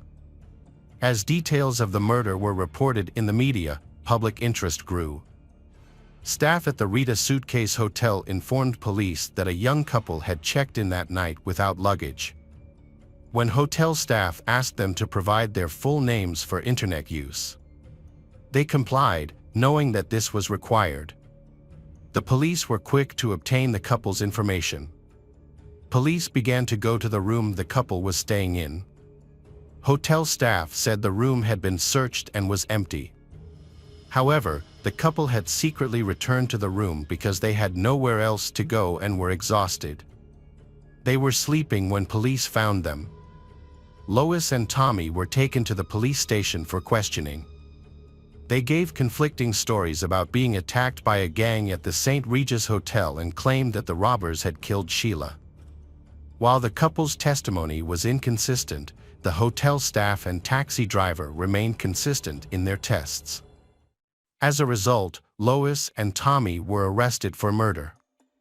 Lois became angry, shouting that she was innocent and demanding a lawyer from the United States. The couple appeared on public television in Indonesia, with the report filmed from the police station. Tommy covered his face with a t-shirt, while Lois smiled and smoked a cigarette.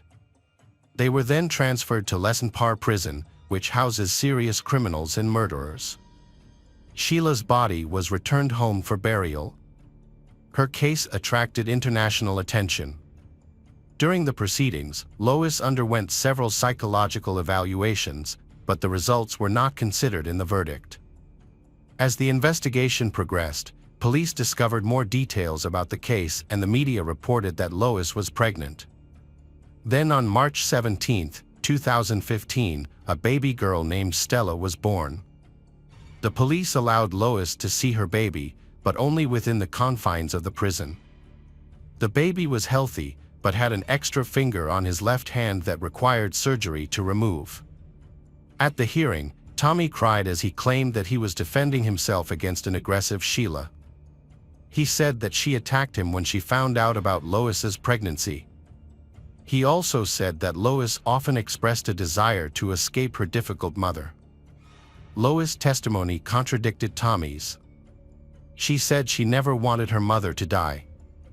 During the violent fight, she even ran into the bathroom to save her mother. But her testimony was not believed. The judge was presented with evidence that showed Lois and Tommy's criminal intent. Lois had previously suggested that Tommy hire a hitman to kill Sheila and had prepared $40,000 for the purpose. Sheila's autopsy showed obvious injuries and bruises on her hands and face, indicating that Sheila had fought back in self-defense. As a result, Lois Heather Mack and Tommy Schaefer were convicted of premeditated murder.